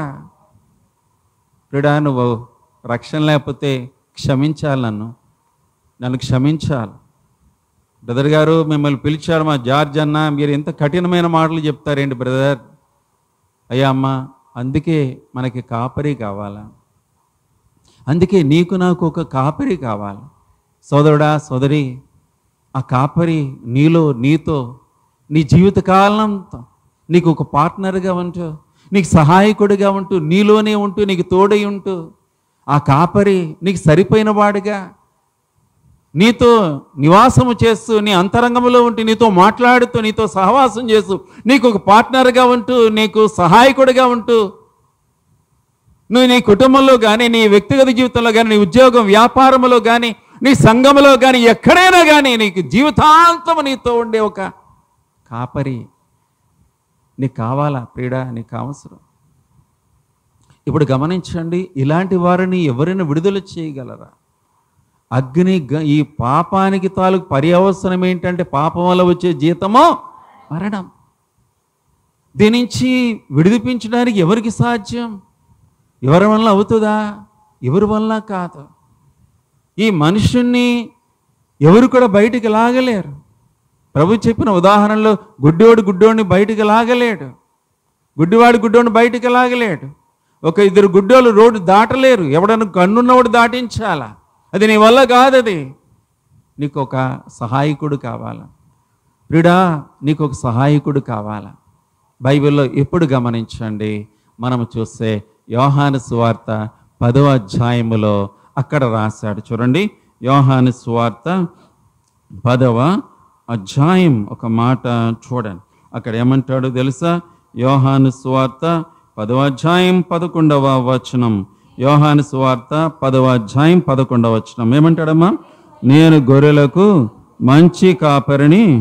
మంచి కాపరి గొర్రెల కొరకు ప్రాణము పెట్టును. ప్రియమైన వాళ్ళారా, నీకు ఒక కాపరి కావాలి. నీ పాపానికి ప్రాయశ్చిత్తం చేసే ఒక కాపరి కావాలి. నువ్వు ఏ కులానికి చెందిన, ఈ యొక్క బ్యాక్గ్రౌండ్ చెందిన నువ్వు తప్పించుకోలేవు. నువ్వు మరణానికి ఇది గ్యారంటీ. నీకు నువ్వు పాపివి అనేది ఖచ్చితం. అయ్యా అమ్మా, నువ్వు పాపివి అనేది ఖచ్చితం. That is for sure. Secondly, పాపం తాలూకు పర్యవసానం మరణము నిశ్చయం. మూడవది, ఆ నిత్య నరక అగ్నిగుండము కూడా నిశ్చయం. Very much sure. తప్పించుకోలేవు. నువ్వు ఎన్ని కథలన్నా చెప్పు, నువ్వు తప్పించుకోలేవు. నో నో నో, నీ వల్ల కాదు. అది తప్పించుకోలేవు అయ్యా, నువ్వు తప్పించుకోలేవు. సంగతి ఏంటంటే, అందుకే బైబిల్లో చెప్తా ఉంది, మన పితరుడైన ఆదాము ద్వారా అందరికీ కూడా సంక్రమించేసింది. ఇది ఒక షుగర్ వ్యాధి ఎట్లాగో వచ్చేస్తుంది. చాలా సమయాల్లో ఇది వ్యాధుల గురించి ఇలా అనుకుంటాం. చూడండి, డాక్టర్లు కూడా బయట ఖచ్చితంగా ఒక డాక్టర్ దగ్గరికి ఎంటర్ కాకమని బయట కొంతమంది నర్సులు కూర్చుంటారు. ఏం చేస్తారండి వాళ్ళు? ఏం చేస్తారమ్మా? మన కథ అంతా అడుగుతారు. అడగరా? మిమ్మల్ని అడగలేదు ఎప్పుడు? నన్ను అడిగారు, షుగర్ ఉందా నాకు. ఏం అడుగుతారు? మీ నాన్నకు ఉందా షుగరో? మీ తాతకు ఉందా షుగరో? ఎంత ఉండేది? ఇవన్నీ అడగరా? బీపీ ఉందా? మీ నాన్నకు ఉందా? పిల్లరా, ఈ పాపం అనేది మొట్టమొదట ఆదాము, ఆయన నుంచి మనందరికీ సంక్రమించింది. అన్ని సంక్రమించింది. మా నాన్న అనేవాడు, మా రైలులో ఒక ఇంజనీర్ ఆయన ఎప్పుడు అనేవాడు, అరే నేను నీకు ఆస్తులు ఇచ్చిన ఇవ్వకపోయినా ఒకటి గ్యారెంటీకి ఇస్తున్నాను రా అనేవాడు. ఏంటండి షుగర్, జాగ్రత్తగా ఉండని చెప్తాను. నీకు ఏమి ఇచ్చినా ఇవ్వకపోయినా ఒకటి మాత్రం గ్యారెంటీకి ఇస్తున్నా. ఇది ఏంటంటే షుగర్ నీకు గ్యారెంటీకి వస్తుంది, ఎప్పుడొకప్పుడు వచ్చేద్ది అన్నాడు. నాకు ఇది లేట్గా వచ్చింది. గొప్ప సంగతి అనుకున్నాను. గుడివాడలో ఉన్నప్పుడు అక్కడ ఎరుషలేంలో, అది కూడా ఎరుషలేమే, గుడివాడ మందిరంలో ఇది లేటుగా వచ్చింది. కానీ షుగర్ ఉంది, సంక్రమిస్తుంది. చూడండి ఒక మాట, ఇది దేని గురించి కాస్త ముందుకు చూడకపోవడం. రోమీలకు రాసిన పత్రిక 5వ అధ్యాయంలో ఆ మాట అన్నాడు. రోమా పత్రిక 5వ అధ్యాయం 12వ వచనం కదమ్మా. ఏమంటాడండి? రోమా 5:12 ఏమంటాడు? ఎట్లుండగా ఒక మనుషుని ద్వారా పాపం ద్వారా మరణమును లోకములో ఎలాగు ప్రవేశించెనో అలాగునని మనుష్యులందరూ పాపము చేసినందున మరణము అందరికీ సంప్రాప్తమైంది. ఎందుకు చెబుతున్నామంటే, ఒకవేళ నువ్వేదో నీ మంచితనము, నీ భక్తి, నీ కథ, నీకు రక్షణ లేకుండా ఇక్కడ యాక్షన్ చేయడం దండగా. ఏమా బ్రదర్, అయ్యో నీకు రక్షణ లేకుండా నువ్వు ఏమి యాక్షన్ చేసినా లాభం. నువ్వు ఎవరైనా కానీ, ఒకవేళ ఈ మైకులో వింటున్నా కానీ, నువ్వు ఎవరైనా కానీ, ఈవెన్ యువర్ ఏ పాస్టర్, ఒక పాస్టర్ అయినా కూడా అంతే. Even being a pastor, you are a pastor and you don't have the salvation of God. రక్షణ లేదు నీకు, ఇంకా నువ్వు డేంజర్లో ఉన్నావు. అగ్ని కూడా నీకోసం కాచుకున్నది. ఎక్కడ? గొర్రెపిల్ల ఎదుట ఏమండి పరిశుద్ధ దూతలు ఎదుట నువ్వు బాధించబడతావు. వాళ్ళు చూస్తూ ఉంటాడు కానీ బాధించబడతావు. నీ బాధ యుగాలు కూడా, బాధ సంబంధమైన పొగ యుగాలు పైకి లెగిస్తున్నారు. బైబిల్ అట్లాగే రాయబడింది. ఏమా, కాబట్టి నీకు ఒక కాపరి కావాలి. ఆయన మంచి కాపరి. ఏం చేస్తున్నాడమ్మా? యోహాను 10. ఇప్పుడు రండి, యోహాను 10వ అధ్యాయం 11వ వచనం ఏమంటాడు? నేను గొర్రెలకు మంచి కాపరి గొర్రెల కొరకు తన ప్రాణము పెట్టును అంటాడు. అలాగే 15వ వచనం చూడమ్మా. 15వ వచనం ఏమంటాడు? తండ్రి నన్ను ఎలాగున ఎరుగునో నేను తండ్రిని ఎలాగున ఎరుగుదునో అలాగే నేను నా గొర్రెలను ఎరుగుదును, నా గొర్రెలు నన్ను ఎరుగును, మరి గొర్రెల కొరకు నా ప్రాణము పెట్టుచున్నాను. 17-18 కూడా చూడమ్మా. నేను దాన్ని మరలా తీసుకున్నట్లు నా ప్రాణము పెట్టుచున్నాను, ఇందువల్లనే నా తండ్రి నన్ను ప్రేమించుచున్నాడు. ఎవడును నా ప్రాణము తీసుకొనడు. నా అంతటా నేనే దాన్ని పెట్టుచున్నాను.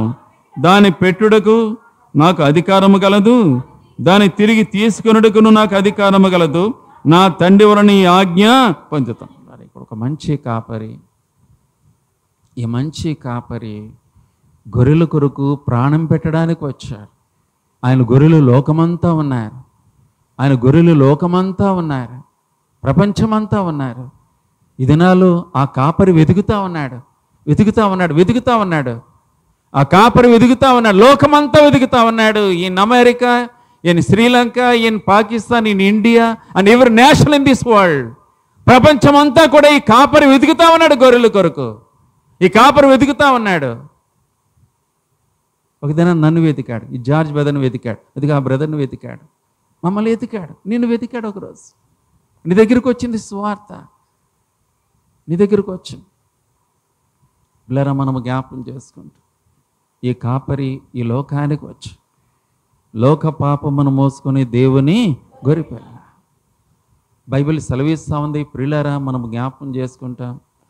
ఈ కాపరి ఒక దినాన్న చూడండి, బైబిల్ భాషలో మనం చూస్తే గలతీ పత్రికలో చూడండి, గలతీయులకు రాసిన పత్రిక అక్కడ 3వ అధ్యాయంలో ఒక చక్కటి మాట అంటాడు. ఏమనంటాడో తెలుసా అండి? 4-5 వచనాలు. గలతీ పత్రిక 4వ అధ్యాయం కదా, గలతీ 4వ అధ్యాయం చూడండి, 4-5 వచనాలు. ఏమంటాడమ్మా? అయితే కాలము పరిపూర్ణమైనప్పుడు దేవుడు తన కుమారుని పంపెను. ఆయన స్త్రీ యందు పుట్టి మనము దత్తపుత్రులను కావాలని. చాలమైతే ఈ చిన్న మాట, కాలము పరిపూర్ణమైనప్పుడు దేవుడు తన కుమారుని పంపెను, ఆయన స్త్రీ యందు పుట్టి. కాలము పరిపూర్ణమైనప్పుడు 2024 సంవత్సరాల క్రితం భూమధ్య భాగంలో, అందుకే మిడిల్ ఈస్ట్ అంటారు కదమ్మా, ఈ దినాలు ఎక్కువ వినబడతా ఉంది. ఇంగ్లీష్లో ఏమంటారమ్మా? మిడిల్ ఈస్ట్ అంటారు. మిడిల్ ఈస్ట్ అంటే ప్రపంచపు మధ్య భాగం, అది మిడిల్ ఈస్ట్ అంటారు. కరెక్ట్గా ప్రపంచానికి కేంద్ర బిందువు అది. అక్కడ దేవుడు చూజ్ చేసుకున్నాడు, అక్కడ దేవుడు ఆ ప్రణాళిక అక్కడ అమల్లో పెట్టాడు. ఎక్కడంటే ఆ యొక్క ఇశ్రాయేలు దేశంలో, అక్కడ బెత్లెహేమ్ ఆ ప్రాంతాల్లో యేసుక్రీస్తు వారంటే ఈ లోకరక్షకుడు పుట్టడానికి అక్కడ దేవుడు ప్రణాళిక రచించాడు. కాలము పరిపూర్ణమైనప్పుడు దేవుడు తన కుమారుణ్ణి పంపాను. బైబిల్లో ఫిలిప్పీయులకు రాసిన పత్రికలో చూడండి, ఫిలిప్పీయులకు రాసిన పత్రిక 2వ అధ్యాయం, ఫిలిప్పీ పత్రిక 2వ అధ్యాయం చూడండి, 6, 7, 8 వచనాలు చదువమా. చూడమా. ఆయన దేవుని స్వరూపము కలిగిన వాడై ఉండి దేవునితో సమానముగా ఉండుట విడిచిపెట్టకూడని భాగ్యమని ఎంచుకోలేదు, కానీ మనుష్యుల పోలికగా పుట్టి దాసుని స్వరూపం ధరించుకొని తను తానే రిక్తునిగా చేసుకొనెను. మరియు ఆయన ఆకారమందు మనుష్యుడుగా కనబడి మరణము పొందినంతగా, అనగా శిలువ మరణం పొందినంతగా విధేయత చూపిన వాడే తను తాను తగ్గించుకొనెను. చాలా అమ్మా, ఎవరైనా అంటే దేవుని స్వరూపము కలు, దేవునితో సమానముగా ఉన్నవాడు, కానీ అలా ఎంచుకోలేదట. ఎంచుకోకుండా మనుష్యుని పోలుగా పుట్టి, నీల నాల రక్తమాంసములు మనుషుని పోలుగా పుట్టి, తర్వాత సేవకుని స్వరూపాన్ని ధరించుకొని రిక్తునిగా అంటే సున్నా చేసుకొని, దయచేసి గమనించు, సున్నా. రిక్తుడు అంటే ఏంటండి? రిక్తుడు అంటే ఏమీ లేండి, జీరో జీరో జీరో అంతే. సున్నా చేసుకొని, ఏమీ కాకుండా చేసుకొని మరణము పొందినంతగా, శిలువ మరణం పొందినంతగా విధేయత చూపిన వాడే తన్ను తాను తగ్గించుకొని. బైబిల్ సెలవిస్తూ ఉంది పిల్లలు, ఇవన్నీ కూడా కొంచెం ఆగి చూస్తే ఆయన ఎట్లాగూ ఈ భూమి మీద ఎన్నికలేని అల్పుడమైన పనికిమాల వాడవైనా, ఎంతో ఘోరమైన స్థితిలో జారిపోయిన, పతనమైపోయిన నిన్ను నన్ను కూడా ఏ స్థితికి దిగజారిపోయినాం అమ్మా. ఒకవేళ కనుక గమనించింది నాన్న, ఒకవేళ కనుక నువ్వు ఏదైనా కూడా క్రైస్తవమైనా కానీ, నిజమైన సేవకుడిని చాలా సంఘాలకు తిరిగి చాలా సువార్త చేసాం, సంఘాన్ని గట్టిగా చేసాం సువార్త. నాకు తెలుసు, ఆవిడికి తెలుసు. అయినా నేను రోజు బాధపడతా. ప్రభా, భూమి నీది, ఆకాశము నీది, మానవాళికి సమస్తాన్ని ఇస్తున్నావు, మాకు కూడా అన్నీ ఇస్తున్నావు, ఏం తక్కువ లేకుండా. వెండి నీది, బంగారం నీది, ఆస్తులు, అంతస్తులు, ఉద్యోగాలు, వ్యాపారాలు, అయ్యి ఇవన్నీ నీవే. మావని చెప్పడానికి మాకేమీ లేదు, మావి అని చెప్పడానికి మా దగ్గర ఏమీ కూడా లేదు. కానీ మా పూర్ణ హృదయంతో, పూర్ణాత్మతో, పూర్ణ శక్తితో, బలముతో నేను ప్రేమించాలని, సేవించాలి. కానీ ఎక్కడో పడిపోయినాం, పతనమైపోయినాం, ఎక్కడో జారిపోయినాం. We are lost. Oh Lord, we are lost. ఎక్కడో జారిపోయినాం. మీ సరిగ్గా లేము, ఎక్కడో జారిపోయినాం పిల్లరా. కానీ ఆయన ప్రేమ ఎంతో గొప్పది, కాపరి ప్రేమ ఎంతో గొప్పది. నా గొర్రెలను నేను ఎరుగుదునంట, నా గొర్రెలను నేను ఎరుగుతానంట. లేదా బైబిల్లో మీరు చూడండి, యెషయా గ్రంథం 53వ అధ్యాయం. ఈ కాపరి ప్రేమ. ఎందుకు నీ కాపరి కావాలా? ముందుకు వెళ్ళకపోవడం, ఈ కాపరి నీకు నాకు ఎందుకు కావాలి? ఎందుకంటే మనమందరూ కూడా పాపంలో పడిపోయిన వారు. రెండవది, పాపంతాలు పర్యవసనం మరణం. ఇంకా ఆ మరణం అనేది ఎటువంటిది చూసాం మనం. ఇప్పుడు మన కాపరి కావాలి. బైబిల్లో రాయబడింది, నేను మంచి కాపరిని, నా గొర్రెల కొరకు నేను ప్రాణము. ఈ గొర్రెలు ఎలా ఉన్నాయి? ఆ కాపరి ఏం కార్యం చేశాడు? చూడండి, ఇక్కడ యెషయా గ్రంథం 53వ అధ్యాయంలో మనం చూస్తే ఇక్కడ ఇలా అంటాడు. చూడండి, 53:1లో 53:2వ వచనం చూడమ్మా. 53:2లో లేత మొక్కవలెను, ఎండిన భూమిలో మొలిచిన మొక్కవలెను అంటాడు. చాలు. ఎట్లా వచ్చాడంటే ఎండిపోయిన భూమి. ఇలా ఇక్కడ రాయబడిన మాట కరెక్ట్గా, ఎండిన భూమిలో. ఏమిటి ఎండిపోయిన భూమి? నువ్వు నేనే. ఆదికాండం 1:2 అంటాడు, నిరాకారముగాను శూన్యముగాను చీకటి కమ్మిన ఈ భూగోళం. తర్వాత 3వ అధ్యాయములో ఆదికాండంలో ముళ్ళ తుప్పలు, గచ్చ పొదలు అంటాడు. ముళ్ళ తుప్పలు, గచ్చ పొదలు. ఇక్కడ మనం చూస్తే ఎండిపోయిన నేల, ఎండిపోయిన పరిస్థితుల మధ్యలో, ఆత్మీయత జీరో అయిపోయిన పరిస్థితుల్లో, దేవుని గురించిన జ్ఞానం లోకంలో జీరో అయిపోయిన సమయంలో, దేవుని గురించిన గ్రహింపు, దేవుడు ఏమై ఉన్నాడు, దేవునికి అయ్యా అంతా ఆయనదే, నేను పీల్చే గాలి ఆయనది, తినే ఆహారం ఆయనది, త్రాగే నీరు ఆయన ఇచ్చింది, అయ్యా నేను అన్ని నాకు ఇచ్చిన ఇల్లు ఆయనది, నాకు ఇచ్చిన భార్య పిల్లలు ఆయన వారు, నేను కలిగిన ఉద్యోగం ఆయనది, నేను తినే ఆహారం ఆయనది, అన్ని ఆయనవే. నేను ఎంతగా ఆయన జ్ఞాపం చేసుకోవాలా? ఎండిన నేల వంటి లోకం, ఎండిపోయిన నువ్వు, అమ్మా ఎండిన నువ్వు. ఎందుకు ఎండిపోయినావు? చూడండి, ఎవరైనా కూడా హాస్పిటల్లో కొంతమందిని చూసి, ఒకప్పుడు నువ్వు చూసినప్పుడు బాగున్నాడు అతను, బాగున్నది ఆమె, కానీ ఇప్పుడు చూసి బక్క చిక్కిపోయి ఇలా అయిపోయింది. అరే ఏమైంది ఇలా? అరే ఏమైపోయింది ఇలా? అరే ఇలా అయిపోయాడు ఏంటండి, ఇలా అయిపోయింది ఏంటండి అంటావు. ఎముకలు కూడా అయిపోయారు, అంతా కూడా ఏమి కనబట్ల బాడీ. ఏంటి ఇలా అయిపోయినా? ఆ రోగం అలాంటిదట, ఎండిపోయింది బాగా. ఇలా నువ్వు ఆత్మీయంగా భౌతికంగా బాగుండొచ్చు గాక, ఆత్మీయంగా ఎండిపోయిన స్థితిలో ఉన్నావు. జ్ఞాపం చేసుకో, నువ్వు ఎండిపోయినావు. ఎలాగంటే ఎండిపోయినావు, జీరో అయిపోయినావు. నీలో ఆత్మీయత ఏమీ లేదు, నీ దేవుని గురించిన భయం లేదు, దేవుని గురించిన ఆసక్తి ఏమాత్రం లేకపోయా. ఎండిపోయినావు. అలాంటి చోట దేవుడు కాలం పరిపూర్ణమైనప్పుడు తన కుమారుణ్ణి ఎట్లా పంపాడంటే, ఎండిన భూమి మీద, ఎండిన నేలలో లేత ఒక చిగురు, లేత మొక్క వలె ఆయన ఈ లోకానికి వచ్చు. బైబిల్ సెలవిస్తూ ఉంది, ఆయన ఈ లోకానికి ఎవరైనా ఆహ్వానించారండి? మీరెవరైనా ఆహ్వానించారా? ఎవరైనా వెల్కమ్ చెప్పారా? అయ్యే సృష్టికర్త అనంతుడి లోకానికి వస్తున్నాడంటే నీ వెల్కమ్ ఏమండి? ఏమా నువ్వేమైనా వెల్కమ్ చెప్పావా? వెల్కమ్ చెప్పావా? అయ్యా రండి అయ్యా బాబు, నేను ఎండిపోయాను బాబు, నేను ఎండిపోయాను, చూడు నా పరిస్థితి బాగోలేదు, నన్ను రక్షించడానికి రండి అని ఎవరన్నా అన్నారా? లేదు పిల్లారా. ఎండిన నేల కాలం పరిపూర్ణమైనప్పుడు, అందుకే బైబిల్లో ఈ మాట వాడాడు. ఏమంటాడు తెలుసా అండి? 1 యోహాను పత్రిక 4వ అధ్యాయంలో మీరు చూడగలరు. 1 యోహాను పత్రిక 4వ అధ్యాయం, 1 యోహాను పత్రిక 4వ అధ్యాయం 9-10 వచనాలు చూడనమ్మా. 1 యోహాను 4వ అధ్యాయం 9, 10 చదువు. మనము ఆయన ద్వారా జీవించినట్లు దేవుడు తన అద్వితీయ కుమారుని లోకములోనికి పంపెను. దీని వలన దేవుడు మన యందుంచిన ప్రేమ ప్రత్యక్షపరచబడెను.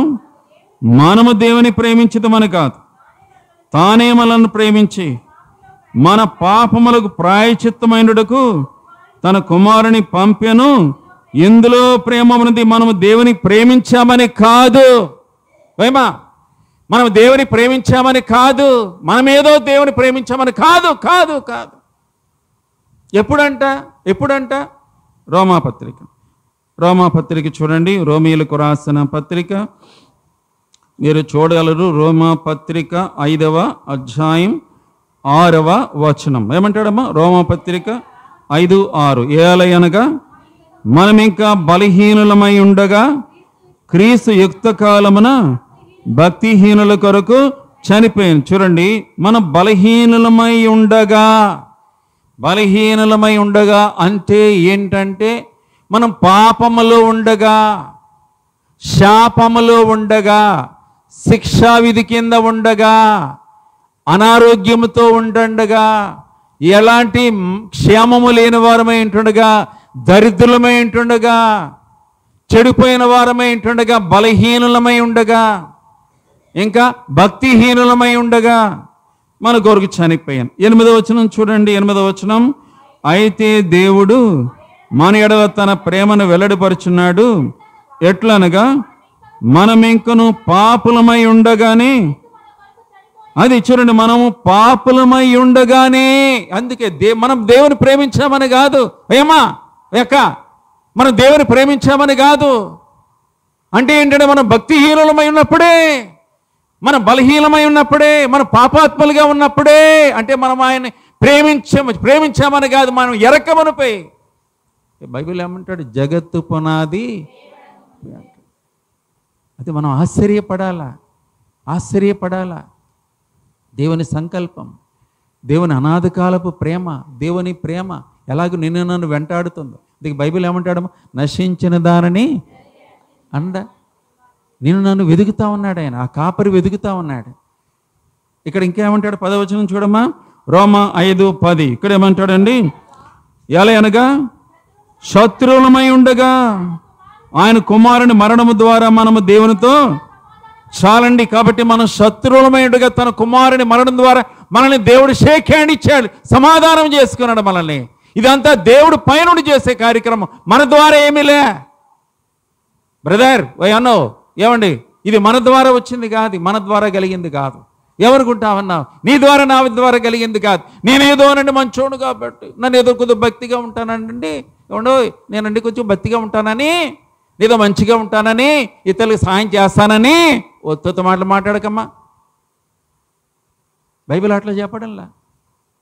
మనము ఇంకను పాపులమై ఉన్నప్పుడే, మన భక్తిహీనమై ఉన్నప్పుడే, మనం ఇంకను బలహీనమై ఉన్నప్పుడే, చివరికి మనము దేవునికి శత్రువులుగా ఉన్నప్పుడే, విరోధంగా ఉన్నప్పుడే. విరోధంగా ఉండడం అంటే తెలుసా అండి? ఎక్కడ చూస్తారు మీరు విరోధంగా ఉండడం అంటే? సువార్తలో చూస్తాం మనం. ఏమండి, సువార్తకి వెళ్ళినప్పుడు ఏం చేస్తూ ఉంటారు తెలుసా మీకు? ఏం చేస్తుంటారు? మీదకి వస్తారు వాళ్ళు కదా, మనం బలి జాలి పడతాం. సువార్తలో చాలాసార్లు మీదకి వస్తూ ఉంటాం. కడపలో కమలాపురం అనే చోట దగ్గరలో ఒక ఊరు ఉండదు. ఈ ఊరండి సంబటూరు అని. కొద్ది సంవత్సరాల క్రితం, 3 సంవత్సరాల క్రితం నేను కడపలో ఉంటే కమలాపురం అనే సంఘంలో సేవ చేస్తాను. అక్కడ ఈ సంబటూరు అనే ఒక ఊరు ఉంది. అక్కడంతా ఆ పాతకాలంలో ఈ రాజశేఖర రెడ్డి గారు మామూలుగా ఏరియాలో ఉన్నప్పుడు కత్తులే మొత్తం అంత బీభత్సం అన్నమాట. ఆ ఊరికి సువార్తకి వెళ్ళిన ఊరు కాస్త ప్రాబ్లం అని నాకు తెలుసు. సువార్తకి వెళ్తే ఆ ఊరు ఎంటర్ అవుతున్నప్పుడే నాకు ఏదో కీడు సంకేస్తూ ఉంది, ఏదో తేడా అవుతుంది రా బాబు అని. తేడా అవుతుంది అనుకుంటేనే ఉన్నా మనసులోనే అలా తలంచాను, ఎవరికి వాక్యం చెప్పడానికి ఇవ్వద్దు, ఇక నేనే చెప్తా. ఒకవేళ ఎవడన్నా రాయి వేసి కొట్టినా నాకే తగులుతుంది, నాకే బెటర్ అనుకుంటే. కాబట్టి ఏంటంటే కావాలని చెప్తే ఇక్కడ ఊరిలో మందిరం వ్యాను, పెద్ద వ్యాన్, అది అక్కడ ఆఫ్ చేసి ఊరు మధ్యలో మైక్ తీసుకొని స్టార్ట్ చేశానో లేదో, వచ్చేసాడండి బాబు. వచ్చాడా, ఏం మాట్లాడట్లా, నాకు అనవరచు మైక్ ఆఫ్ చేశాను, మాట్లాడడం ఆఫ్ చేశా. అంతే. పక్కన ఇంత రాళ్ళు, కడపంటే మీకు తెలుసు రాళ్ళు ఉండే ఎక్కువ, ఎంత రాయి తీసుకొచ్చి వ్యాన్ మీద దబ్బని వేసాడండి. అంతే, బళ్ళు బయలుపోయింది అది అర్థం. మళ్ళీ ఇంకో పక్క రాయి మళ్ళీ వేసాడు. ఈ లోపల అన్న, బ్రదర్ ఆగండి ఆగండి వెళ్ళిపోతాం, ఆగండి అంటా ఉన్నా. ఆగేలేదు లేవాడు. ఇంకా రాళ్ళు తీస్తున్నాడు. అప్పుడు డ్రైవర్ శ్యామ్ అని, శ్యామ్ బాబు రా తొందర బాబు స్టార్ట్ స్టార్ట్ చేసిన తర్వాత భయం, ఎందుకంటే వ్యాన్ పాడైపో వెనక్కి. అప్పటికే మొత్తం వేసి కొడుతున్నాడు. ఇంకా బళ్ళు వ్యాన్ అంతా పగిలిపోయింది. అంతా అంతే, దేవస్వం అయిపోయింది. లేదు మామూలుగా అది. అతను రావద్దని చెప్తే వస్తారా మీరు? ఎన్నిసార్లు చెప్పాలరా మీకు రావద్దనే? ఎన్నిసార్లు చెప్పాలరా మీకు? ఎవరికి చెప్పుకోండి. బీభత్సం అంతే. ఆ వ్యాన్ తుక్కు చేసి పడేసి. లేదా మనం ఒకసారి జ్ఞాపకం శత్రువులు, దేవునికి శత్రువులు, సువార్తకి శత్రువులు. తర్వాత మళ్ళీ మన వాళ్ళు ఎందులో బ్రదర్స్ కూడా ఉంటారు కదండి, సగం ఉంటారు మనవాళ్ళు కూడా. కొంత బ్రదర్స్ అన్నారు, అన్న వాడిని వదలకూడదని, వాడు పోలీస్ స్టేషన్లో పెట్టాలన్నారు. కొంతమంది అన్నారు, అనో అసలేం వద్దు, డోంట్ సైలెంట్. ఇంకోసారి మళ్ళీ సువార్తకి రాలేము. ఓగోడు 2 పార్టీలు మళ్ళీ ఇల్లు సువార్తకి వెళ్ళినోళ్ళే 12-15 మంది ఉంటాం. సగం మంది ఏమంటారు, పోలీస్ స్టేషన్ కంప్లైంట్ ఇద్దాం, వాడి టీడీపీ వాడు కంప్లైంట్ ఇద్దాం. సగం మంది మనవాళ్ళు ఏమంటారు, అన్న వద్దన్నా మాటను. సంఘ పెద్దలు కొంతమంది అంటారు, వద్దన్నా. చివరికి అందరూ కలిసి ఏం చేసి, అన్న నువ్వేమంటే అదే అన్నారు. ఊరు బయట వ్యాన్ నిలబెట్టి ఆ రాళ్ళు ఏమంటారని ఉంటాయి కదా, అవన్నీ పింకులు, ఈ అద్దం పింకులని పగిలిపోయింది వ్యాన్ అంతా. అప్పుడు నేను కళ్ళు మూసుకొని చిన్న ప్రాణం చేసి, బ్రదర్ ఓ పని చేయండి, కడప వ్యాన్ తిన్నగా కడపట్టుకు వెళ్ళిపోండి, మహా అయితే అద్దాలుగా పోయి అద్దాలు వేయించేయండి, వాక్యాలు చడిపోయినాయి కదా వాక్యాలు రాయించండి, సాయంకాలం 7 గంటలకి యాజిడ్గా మందిరంలో వ్యాను పెట్టి కంప్లైంట్ వద్దు ఏం వద్దండి. అన్నీ అలాగే చేస్తూ ఉంటాడు బ్రదర్స్. చేత చేస్తాం. కానీ ఇంకోసారి సువార్తకి ఏం చెప్తాం, పోలీస్ స్టేషన్కి వెళ్ళామనుకో, విలేకరులు వస్తారా, పేపర్ వాళ్ళు వస్తారా? పర్మిషన్ ఉందా మీకు? ఫస్ట్ అడిగేది ఈ దగ్గర రోజులు పర్మిషన్ తీసుకుని వచ్చారా? ఎవరిని అడిగి వచ్చారు మీరు? ఈ క్రైస్తవులు ఎక్కువైపోతున్నాయి ఈ రోజుల్లో, మత ప్రచారం ఎక్కువ కదా, వద్దు అదంతా. కానీ పిల్లరా ఒకటి అండి, శత్రువులు. మనం ఇంకా శత్రువులమై ఉంటున్నప్పుడే, భక్తిహీనులుగా ఉన్నప్పుడే, బలహీనులుగా ఉన్నప్పుడే మన కొరకు చనిపోయాడు. ఇందులో దేవుని ప్రేమ ఉన్నది అమ్మాయ్యా, ఇందులో దేవుని ప్రేమ ఉన్నదని బైబిల్ సెలవిస్తాం. ఇందులో ఉందంటే మనం ఆయన ప్రేమించామని కాదు అంటా ఉన్నాడు. ఆయనే మనం ఎప్పుడు ప్రేమించాలంటే మనం బలహీనమై ఉంటాడు. కానీ తాగుబోతులు ఉన్నాడు, సిగరెలు తాగే వాళ్ళకి చెడిపోయి పాడైపోయి పతనమైపోయి అట్టడికి జారిపోయి దౌర్భాగ్యమైనప్పుడు ఆయన మనల్ని ప్రేమించగలిగాడు. ఆ ప్రేమను ఏమంటారండి? ఏమంటారండి? రైట్, అక్కగారు మంచి బాగా చెప్పింది. ఏమంటారు ఆ ప్రేమని? అగాపే ప్రేమ. దాని అగాపే ప్రేమ, అది దేవుని ప్రేమ. ఇక్కడ అదే పదం వాడాడు, అగాపే అని ప్రేమ వాడాడు ఆయన. ఇందులో దేవుని ప్రేమ, అగాపే ప్రేమ ఇందులో ఉన్నదే అంటాడు. ఎందులో ఉందంటే మనం ఆయన ప్రేమించకప్పుడే, మనం ఆయన ద్వేషిస్తున్నప్పుడే, ఆయన అసహించుకుంటున్నప్పుడే మనం ఇంకా ప్రేమించగలిగాడు. ఇందులో దేవుని ప్రేమ ఉన్నది. ప్రేమించి ఏం చేస్తాడు? భూగోళం మీద ప్రియులారా, యెషయా 53 ఒక్కసారి మళ్ళీ వెనక్కి రండి, చూడండి. కొన్ని మాటలు చూసి పూటకు ముగిద్దాం, ఎక్కువైపోద్ది, మళ్ళీ తర్వాత కొనసాగిద్దాం. యెషయా గ్రంథం 53వ అధ్యాయం మీరు ఇప్పుడు చూడండి. యెషయా గ్రంథం 53వ అధ్యాయం. అక్కడ ఇట్లాగూ రాస్తాడు కదా, ఇక్కడ ఏమంటాడండి చూడండి. ఇక్కడ 2వ వచనంలో, తర్వాత ఆయన ఎదుటి పెరిగను, చూడండి, అతనికి స్వరూపమైనను సొగసైనను లేదు, మనం అతను చూచి అపేక్షించినట్లుగా అతని యందు స్వరూపము లేదు. తర్వాత అతడు తృణీకరింపబడినవాడు, ఆయను మనుషుల వలన విసర్జించబడినవాడు, వ్యసనాక్రాంతుడుగాను వ్యాధిని అనుభవించిన వాడుగాను మనుషులు చూడనొల్లని వాడుగాను. చాలు, ఒకసారి ఆగండి. మనుషులు చూడడానికి ఊహించండి. ఏమ్మా మీరు ఎప్పుడైనా ఎవరినైనా చూడడానికి ఎలా ఉన్నాడు వాడు, ఆమె ఎలా ఉందో చూడు, ఎంత భయంకరంగా ఉందో చూసావు, ఎంత అసహ్యంగా ఉన్నాదో, ఎంత భయంకరంగా ఉన్నాడు వాడు, చూసావా వాడిని? మనం చూసామన్నా, అది చూడు అక్కడ ఆ డస్ట్బిన్ దగ్గర రోడ్డు పక్కన అందరూ ఇస్తాకలు పారేసిన దగ్గర ఏరుకుంటా ఉన్నాడు, వాడు బట్టలు లేవు, వాడి బట్టలే, వాడి జుట్టు అంతా ఇలా అయిపోయింది. ఎంత భయంకరంగా ఉన్నాడో వాడు. ఆమె ఎంత భయంకరంగా ఉన్నదో, ఎంత అసహ్యంగా ఉన్నదో. మనుష్యులు చూడనొల్లని వాడు. బైబిల్ భాషలో చెప్పాలంటే ఇక్కడ యెషయా గ్రంథం 52లో ఇంకో మాట చూడండమ్మా, 14. యెషయా గ్రంథం 52:14. నిన్ను గూర్చి ఏ మనిషి రూపము కంటే అతని ముఖము, నరరూపము కంటే అతని రూపమును చాలా వికారమని. చాలండి. నరరూపము కంటే వికారమని, చూడనొల్లని వాడు.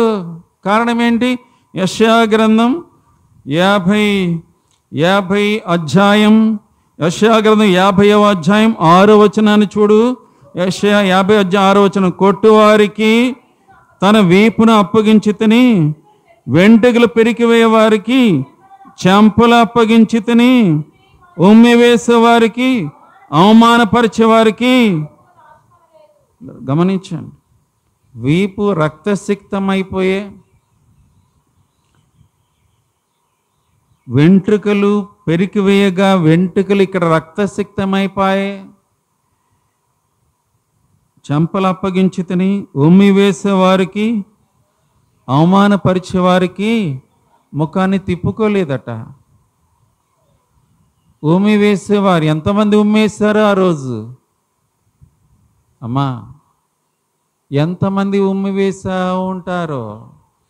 తూ తూ ఆడ ఎంతమంది ఉమ్మి వేశారో? అందులో నువ్వు నేను కూడా ఉన్నాం. నువ్వు నేను కూడా ఉన్నాం. లేను అని అనొద్దు. నువ్వు నేను కూడా ఉన్నాం. అవమానపరచు. సిలువను దిగి వస్తే నేను నమ్ముతాను. సిలువలో దిగి వచ్చేస్తే నేను నమ్ముతాను. ఆయన సిలువేయండి. ఆ పిలాతు అని అతను కన్ఫ్యూజ్ అవుతా ఉన్నాడు. కన్ఫ్యూజ్ అవుతాను. భార్య చెప్పిన మాట ఒక అంత జ్ఞాపకం వస్తూ ఉంది. పిలాతు బాగా కన్ఫ్యూజ్ అవుతున్నాడు. ఎట్లా ఈయన తప్పించాలనుకున్నాడు. పిలాతు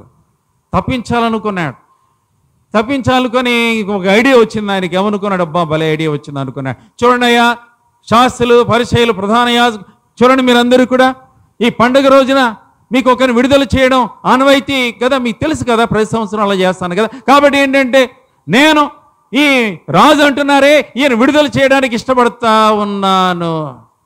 వాళ్ళు ఏమన్నారు? బరబ్బాను మాకు కావాలి. అరే నాయన ఇలా తిరిగారు ఏంట్రా బాబా అని ఏమన్నారండి వాళ్ళందరూ ఏమన్నారు? ఆ ప్రధాన యాజకుల మధ్యలో ఉన్నారు. రే, ఈసారి మళ్ళీ ప్లాట్ వేస్తున్నాడు ఇతను, బరబ్బాని విడుదల చేయమన్నారు. వాళ్ళందరూ ఏమన్నారు? పిలాతు ఆశ్చర్య, బరబ్బానా? అరే మీలో చాలామందిని చంపినోడు వాడు బందిపోడు దొంగ. ఎట్లాయా? ఇతను చూసి ఏ పాపం లేను ఇతనే. ప్రియులారా, ఆయన ముఖరూపం వికారమైపోయింది. తలపై ముళ్ళ కిరీటం, స్రవిస్తున్న రక్తం, ముఖం ఉమ్మివేయబడి, గడ్డాలు పెరిగివేయబడి, వీపంతా రక్తస్థితి, వీపు దున్నబడి కదండి. కీర్తన 29:3లో చారల వలె అని వీపు దున్నబడిను రాయబడి కదండి పిల్లరా. శరీరం అంత రక్తసిక్తమై, దీనాతి దీనుడై, అందుకే అంటాం పేద నరుని ఆయన పేద నరుని రూపము ధరించి యేసురాజుని చెంత నిలచి అంగీకరించు మాయనను, అంగీకరించు మాయనను అంటాం కదండి, పాడతాం కదా. పేద నరుని రూపముగా దీనుడై, రక్తసిక్తమైన శరీరముతో, తల వెంట్రుకలు పెరికివేయబడి, ముఖమంతా ఉమ్ములతో ఉండి, తల వెంట్రుకలు, తలపై ముళ్ళ కిరీటం పెట్టబడి, శరీరమంతా రక్తసిక్తమై దీనుడిగా నిలబడిన ప్రభు ఇది నాని 2 చేతులు జోడించి, ప్రియుడా నీకు కాపరి కావాలా? కాపరి యొక్క ఆవశ్యకత ఏంటి? ఈ కాపరే రాకపోతే, ఈ కాపరే దిగి రాకపోతే, నీ కొరకు నిలబడకపోతే, బైబిల్ ఒక మాట ఉంది చూడండి, ఇలా ఇవన్నీ నేను ప్రిపేర్ అయిపోయి రాసుకొని వచ్చినకైతే కాదు, దేవుడు జ్ఞాపం చేసి చెప్పే మాటలు అంతే. చూడండి, ఇంకో మాట జ్ఞాపం చేస్తామండి. హెబ్రీయులకు రాసిన పత్రిక 2వ అధ్యాయం, హెబ్రీ పత్రిక 2వ అధ్యాయం 9వ వచనం. హెబ్రీ పత్రిక 2వ అధ్యాయం 9వ వచనం చూడండమ్మా, ఏమంటాడు? దేవుని కృప వలన ఆయన ప్రతి మనుష్యుని కొరకు మరణం అనుభవి. చాలు చాలు చాలు.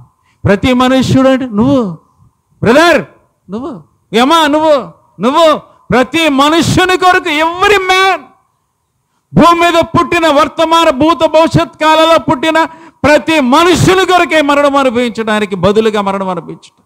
మన భారతదేశంలో అన్ని రాష్ట్రాలు, అన్ని పట్టణాలు, గ్రామాల్లో ప్రియులారా, అంతేకాదు మన ఆంధ్రప్రదేశ్లో, తెలంగాణలో, రాయలసీమలో ఉన్న ప్రతి పట్టణంలో, ప్రతి గ్రామంలో ఉన్న ప్రజలు, ఒకవేళ మన యొక్క ఈ ప్రాంతంలో, ఈ పిడిపరి ప్రాంతంలో, తెనాలి ప్రాంతాల్లో ఉన్న ప్రతి పట్టణంలో, గ్రామంలో హిందువులు కానీ, మహమ్మదీయులు కానీ, జైన్లు కానీ, సిక్కులు కానీ, బౌద్ధ మతస్థులు, రోమన్ క్యాథలిక్స్ కానీ, నామకార్థ క్రైస్తవులు కానీ, ఎవరైతేనే కాక ప్రతి మనుష్యుని కొరకైన మరణాన్ని అనుభవించాడు.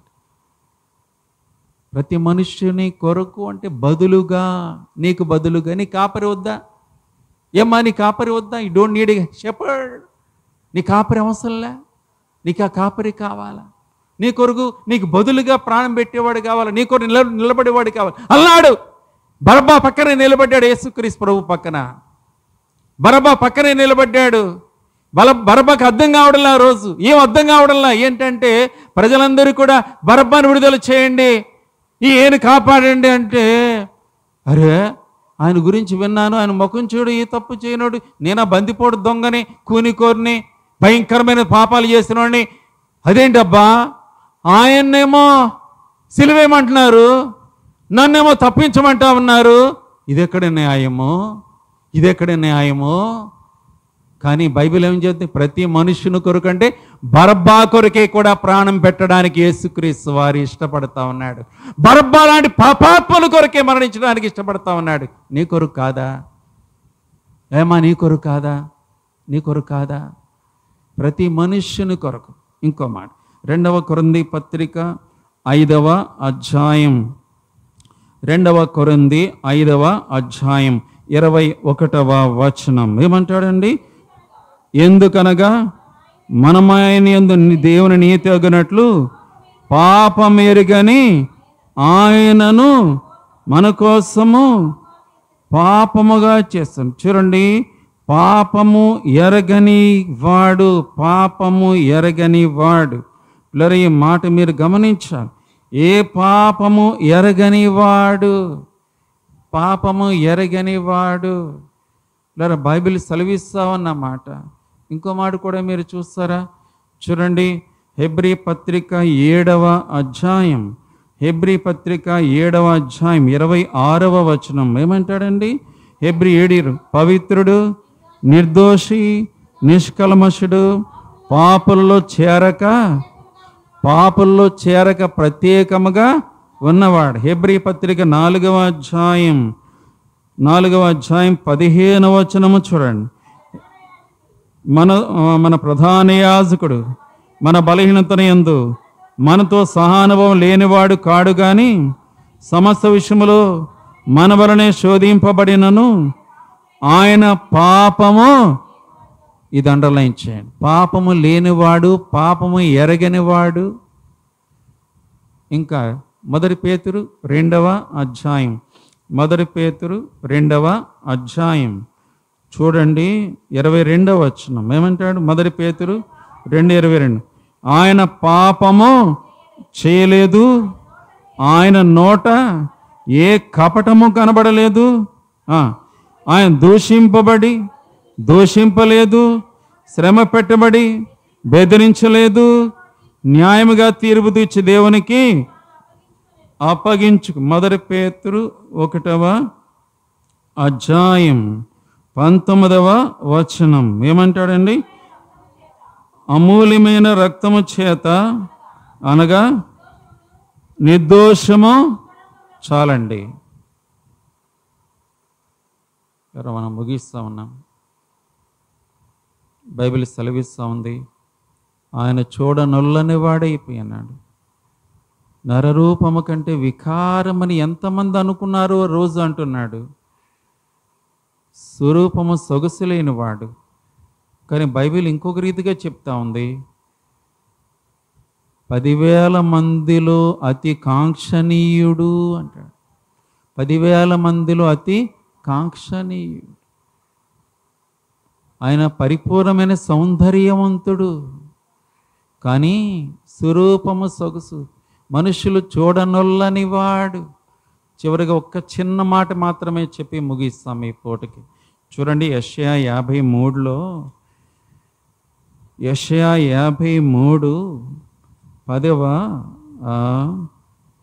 11వ వచనం చూడమ్మా. యెషయా 53:11, అతడు తన కలిగిన వేదనను చూచి చాలు. ఎప్పుడైనా మీరు అక్కగారులు, అన్నగారులు, మీరు వంట చేస్తూ ఉంటారు. వంట చేస్తూ ఉన్న టైంలో నూనె మీద పడింది అనుకోండి, భలే పడింది, చాలా బాగుంది అన్నవాళ్ళు ఎవరైనా ఉన్నారండి ఇక్కడ? ఉన్నారా మీరు? ఆ వేడి వేడి నూనె పడకుండా ఉంటుంది కదా, అక్కగారు మామూలే కదండి, నూనె పడతా ఉంటుంది, అప్పుడు పడుతుంది కదండి. ఏం చేస్తారు? మహా అయితే ఆ పేస్ట్ ఏదో రాస్తారు, లేదంటే కనుక ఏదన్నా బర్ణాలు ఉంటే బాబా అనుకుంటారు. కానీ బైబిల్లో చెప్పిన మాట మీకు చూడండి, ఇక్కడ 11వ వచనంలో, అతడు తనకు కలిగిన వేదనను చూచి ఎట్లా తృప్తి నొందాడు? తృప్తి పొందడం ఏంటండి అంటే అర్థం ఏంటంటే, వాళ్ళు వీపు మీద భయంకరంగా కొరడాలతో కొడుతుంటే ఆయన తృప్తి నొంది, మౌనంగా ఉండడం కాదండి, తృప్తి చెందాను. తలపై ముళ్ళ కిరీటాన్ని పెడతా ఉంటే ఆయన తృప్తి చెందాను. చేతుల్లో మేకులు కొడతా ఉంటే తృప్తి చెందాను. ఎందుకు అంటే, నన్ను చూసి నీ చేతులు కొట్టాలని చేతులు కొడతా ఉంటే తృప్తి చెందాడు. నీ తలను భయంకరంగా బద్దలు కొట్టాలి, కానీ ఆయన తలలో ముళ్ళ కిరీటం భయంకరంగా వేసి తల మీద కొడతా ఉంటే తృప్తి చెందాడు. ఎందుకంటే నువ్వు తప్పించబడ్డావు. ఆయన ఆ కిరీటం తన మీద తీసుకున్నాడు. ఆ గోడ దెబ్బలు తన మీద పడ్డాయి, అవి నీ మీద పడాలి. ఆయన తృప్తి చెందాడు. నా బిడ్డ తప్పించబడింది, నా కుమారుడు తప్పించబడ్డాడు. నా బిడ్డను నేను తప్పించా. తనకి బదులుగా నేను ఇదిగో ఈ కొరడ, ఇదిగో నేను ఈ ముళ్ళకి, ఇదిగో ఈ మేకులు, ఈ ఘోరమైన వేదన, ఈ అవమానం, ఈ నింద, ఉమ్ములు, ఇవన్నీ కూడా నీవి నావి, కానీ ఆయన తీసుకున్నాడు మనకి బదులుగా. బైబిల్ మాట చదువు, మనకి బదులుగా ప్రతి మనుష్యుని కొరకు, ఏ పాపం ఎరిగినవాడు, ఏ పాపం లేనివాడు, ఏ పాపం చేయనివాడు, పాపలకు ప్రత్యేకంగా ఉన్నవాడు, నోటి ఏ కపటము లేదు, ఆయన దూషించబడే బదులు దూషింపలే. కానీ ప్రతి మనుష్యునికి బదులుగా, నీకు బదులుగా. ప్రియ దేవుని బిడ్డలారా, సమయాన్ని ఒక్కసారి దయచేసి గమనించు. నీకు రక్షణ ఉందా? రక్షణ పొందావా? మారు మనసు పొందావా?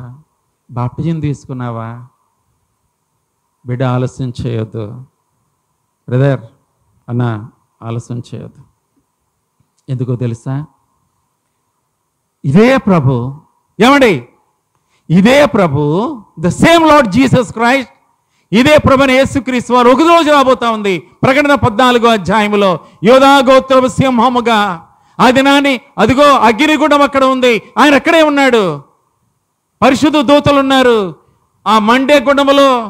ఈ రోజు నువ్వు రక్షణ పొందుకుని నిర్లక్ష్యం చేస్తే నువ్వు అక్కడికి వస్తావు. ఆ రోజున తీర్పు అయిపోద్ది.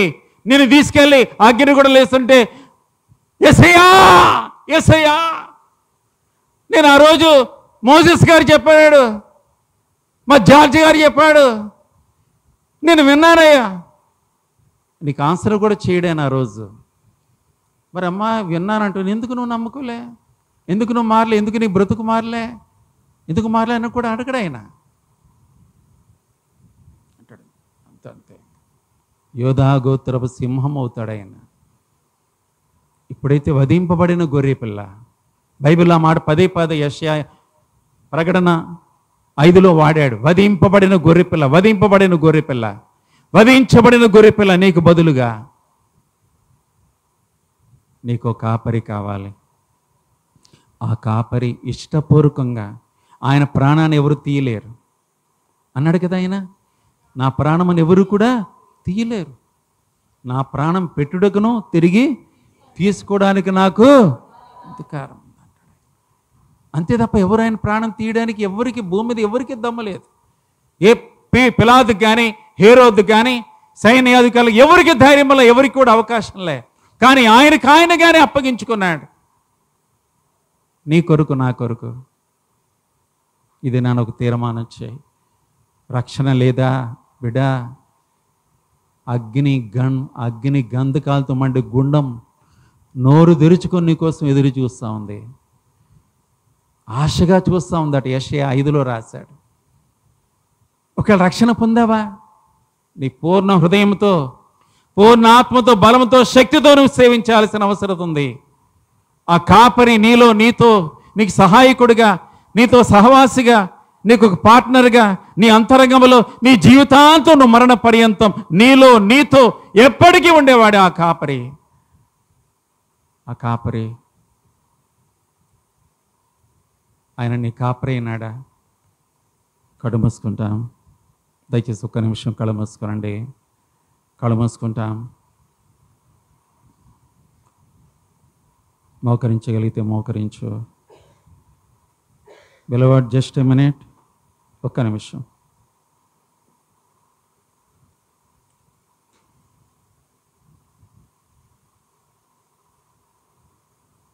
ఇక్కడ ఒకరోజు రాబోతా ఉంది. నీకు ఇంకా రక్షణ లేకపోతే నువ్వు ప్రమాదంలో ఉన్నావు. నువ్వు చాలా గొప్ప ప్రమాదంలో ఉన్నావు. దయచేసి ఆ విషయాన్ని గ్రహించు. సేవకుడు చెప్తా ఉంటాడు ఇక్కడ, జార్జ్ గారు లేకపోతే ఎవరైనా బ్రదర్ ఏమని చెప్తారు? అమ్మా బాప్టిజం తీసుకోవాలా? అమ్మా ఎందుకు ఇంకా వెనకేస్తున్నావు? బాప్టిజం తీసుకో, ఆలస్యం చేయొద్దు, రేపు నీది కాదు, ఈ రాత్రి ఏదైనా అయిపోయావు అనుకో, రేపు నీ గతి ఏంటి? నీ సంగతి ఏంటి? నీ సంగతి ఏంటి? నీ సంగతి ఏంటి? బిడ్డ, నీకు ఇంకా రక్షణ లేదు, బాప్టిజం లేదు, నిర్లక్ష్యం చేస్తున్నావు. ఇలాంటి ప్రత్యేక సమయాలు పరిశుద్ధాత్మ ఎందుకో ఈ ప్రాంతాన్ని ప్రేమించుతూ ఉన్నాడు. జార్జ్ గారిని, సంఘం, యెరూషలేం. దేవుడు నీకు మరొక తరుణం ఇస్తున్నాడు, మరొక సమయం ఇస్తున్నాడు. దయచేసి ఒక తీర్మానం చేయి. ఇంకా ఎవరైనా రక్షణ లేకుండా, బాప్టిజం లేకుండా ఉంటే ఇది నన్ను ఒక తీర్మానం చేయి. నీ మేలు కొరకు సమా. ఇంకెవరైనా వస్తారనుకుంటున్నావా? నేను రక్షించడానికి? నీకు బదులుగా ఇష్టపూర్వకంగా ప్రాణం పెట్టినా, నీ కొరకు చనిపోయినా, నీకు బదులుగా ప్రాణం పెట్టినా, ఏ పాపం ఎరిగినవాడు, ఏ పాపం లేనివాడు, ఏ పాపం చేయనివాడు, నోట ఏ కపటము లేనివాడు, దూషించబడిన మరలు నోరెత్తనివాడు, ఆ ప్రభు నీకు బదులుగా చేతులు చాపలే, నీకు బదులుగా శిరస్సునిచ్చేశాడే, నీకు బదులుగా వీపునిచ్చాడే, నీ కొరకు తన కాళ్ళు అప్పగించాడే, నీకు బదులుగా సమస్యాన్ని ఇచ్చాడే, నీ కొరకు అవమానము, నింద, దూషణ, నీ కొరకు తన రూపాన్ని పోగొట్టుకున్నాడే, నీ కొరకు తన రూపాన్ని చూడనొల్లని వాడైపోయినాడు. మనుషులు ఆయనను చూడనొల్లని వాడిగా ఎంచారట. ఆ రోజు వ్యాధిగ్రస్తుడిగా చూశారట. బిడ్డ, దానికి నీ జవాబు ఏంటి? నువ్వు బలహీనుడిగా, భక్తిహీనుడిగా ఉన్నప్పుడే నీ కోసం ప్రాణం పెట్టిన ఆ ప్రభువుకి నువ్వు ఎటువంటి జవాబు ఇవ్వనై ఉంటున్నావు? నీ కాపరి అవసరంలా? ఆ కీర్తన 23 ఎన్నిసార్లు చదివి ఉంటావో కదా, యెహోవా నా కాపరి. అవును ప్రియుడా, ఆ కాపరి నీకు కావాలా? ఆ కాపరి ఆవశ్యకత నీకుంది. ఇది నా నాయన నీ హృదయంలో చేర్చుకో. ఆ కాపరి అంటున్నా, బిడ్డ నేను నీ కాపరిగా ఉంటానమ్మా, బిడ్డ నీ కాపరిగా ఉంటా, నీకు ఏ లోటు లేకుండా చూస్తాను, నేను పచ్చికల చోట్లకి నడిపిస్తాను, నేను శాంతికరమైన జలము ఎత్తుకు నడిపిస్తాను నిన్ను, నీ కుటుంబాన్ని. ఇదిగో నీకు నీ ప్రాణమునకు సేద తీరుస్తానమ్మా, నా నీతి మార్గాల్లో నిన్ను ఎట్లాగైనా నడిపిస్తాను.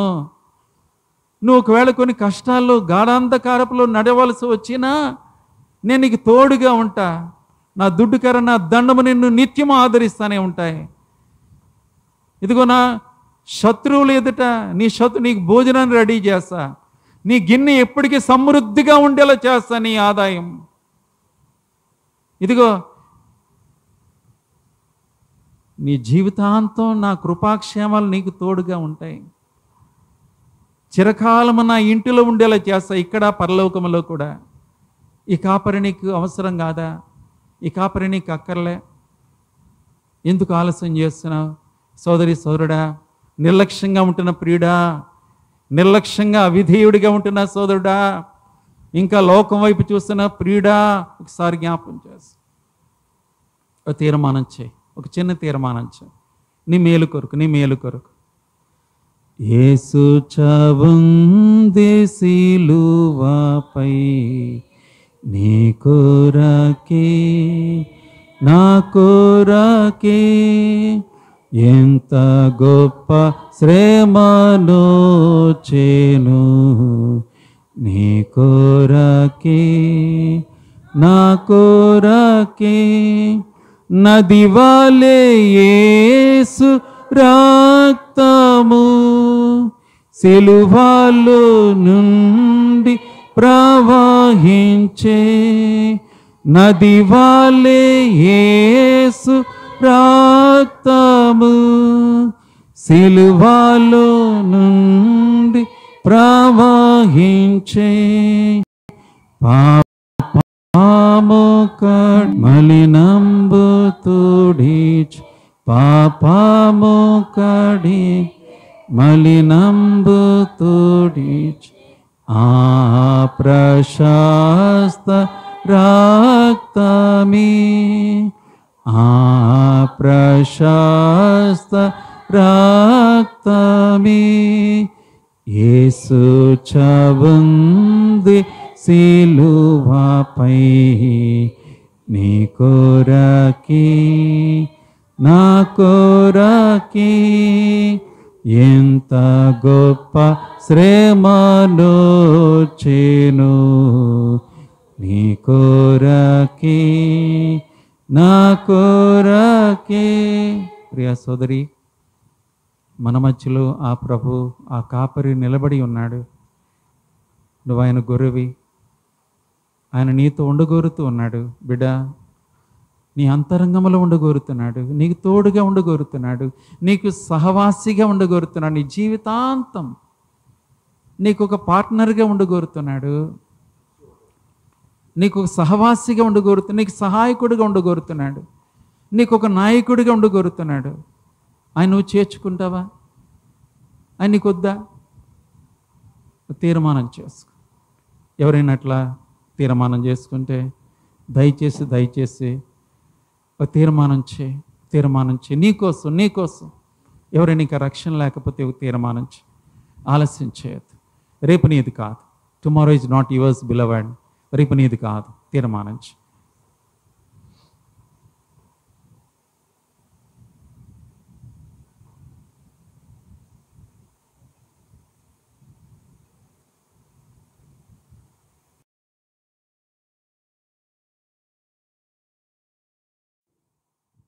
ప్రార్థన చేసుకుందాం. ప్రేమ కలిగిన మా ప్రియ పరలోకపు తండ్రి, మా నమ్మకమైన మా దేవ, పరిశుద్ధుడవగు మా ప్రభా, పరమందు ఆసనుడైన మా గొప్ప దేవ, మీ ప్రియ కుమారుడు మా రక్షకుడునైన యేసుక్రీస్తు వారి అత్యున్నతముగా హెచ్చించబడిన మహిమగల మహోన్నతమైన సర్వశక్తి గల నామములో ఈ మధ్యాహ్నం వరకు సారి ప్రభు మీ కృపాసన సాగిలపడుచున్నాం. చాలా తండ్రివిగా మీరు మాకుండి,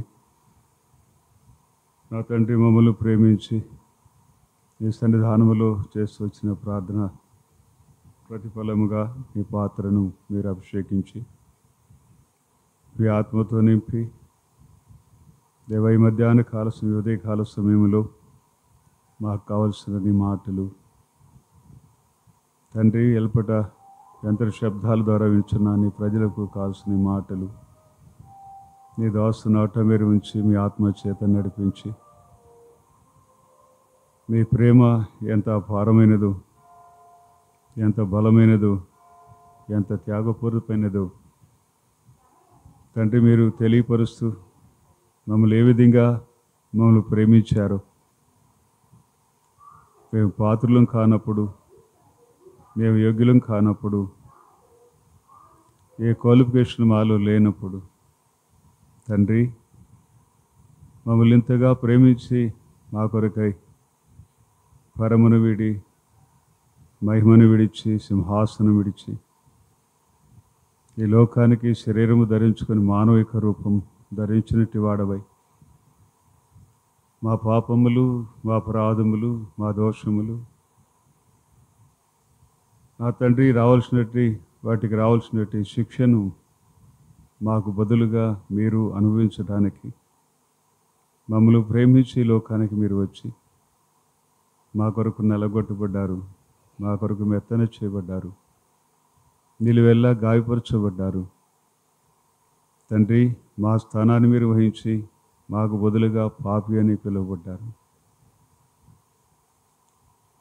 మనుషుల చేత తృణీకరించబడి, దూషించబడి, అవమానపరచబడి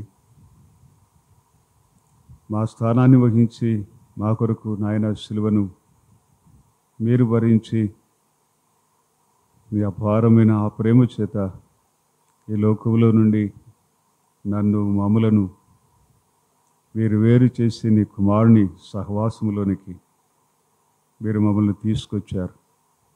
అందుని బట్టి ప్రభు మీకు వందనాలు, స్తోత్రాలు తెలుసుకుంటున్నా.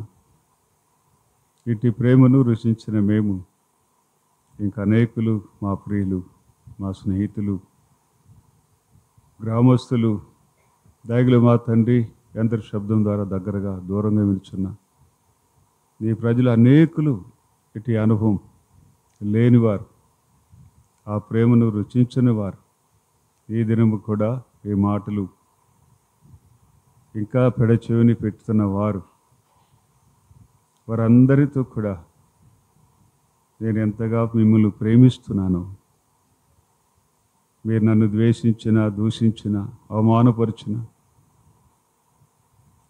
నన్ను మీరు సిలువేయమని కేకలు వేస్తూ అప్పగిస్తూ వచ్చిన నేను మిమ్మల్ని ఎంతగా ప్రేమించాను. ఒక మంచి కాపరిగా మీ కొరకు నా ప్రాణం ఎలా పెట్టాను అని ఈ మధ్యాహ్నం తండ్రి నీ ప్రజలతో మీరు ముచ్చడిస్తూ నేను నీ కొరకు కూడా ప్రాణం పెట్టానని, మనుషులందరి కొరకు నేను ప్రాణం పెట్టానని చెబుతూ మీరు ముచ్చడిస్తూ వచ్చిన నీ మాటలన్నిటి కొరకై ఆత్మదేవుడవుగా, ఆత్మస్వరూపుడవుగా మీరు మాట్లాడుతూ వచ్చిన నీ మాటలన్నిటి కొరకు ప్రభు మీకు వందనాలు, స్తోత్రాలు చెల్లిస్తున్నా. విన్న హృదయాల్లో నూతన కార్యం మీరు ఇచ్చేయండి.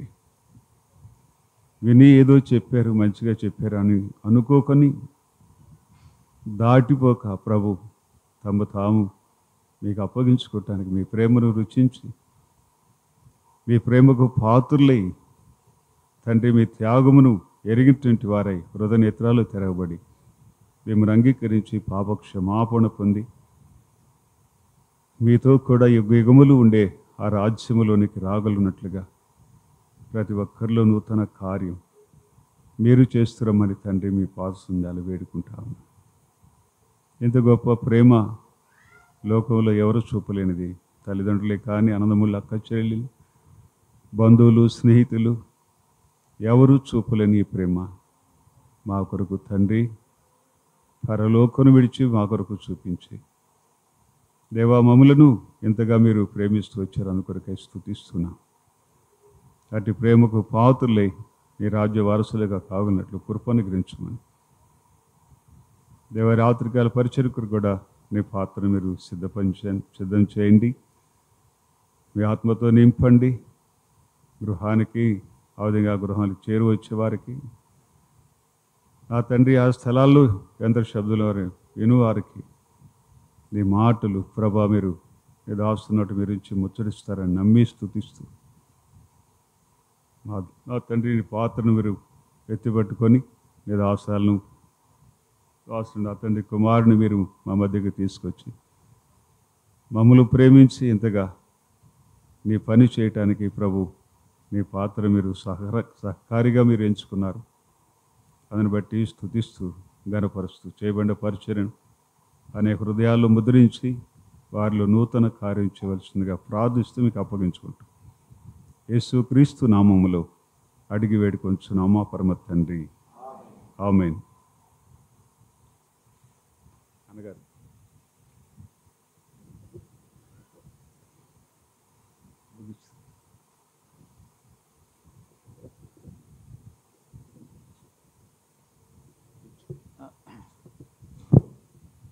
ఇప్పుడు మన తండ్రి అయిన దేవుని ప్రేమ, ప్రభువైన యేసుక్రీస్తు వారి కృప, పరిశుద్ధాత్మ దేవుని యొక్క సన్నిధి, సహవాసం, తోడ్పాటు, ఆశీర్వాదం, ఆదరణ, నెమ్మది చెరవచన మనందరికీ, మన దేవుని కుటుంబాలకి, యెరూషలేము సంఘ విశ్వాసులందరికీ మనందరికీ తోడుగా ఉండి ఆదరించి బలపరిచి స్థిరపరిచి ఆత్మీయముగా మనల్ని నడిపించునుగాక.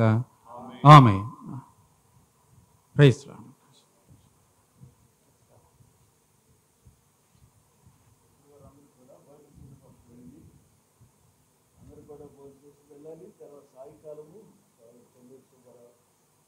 మరి మా వారికి కృతజ్ఞత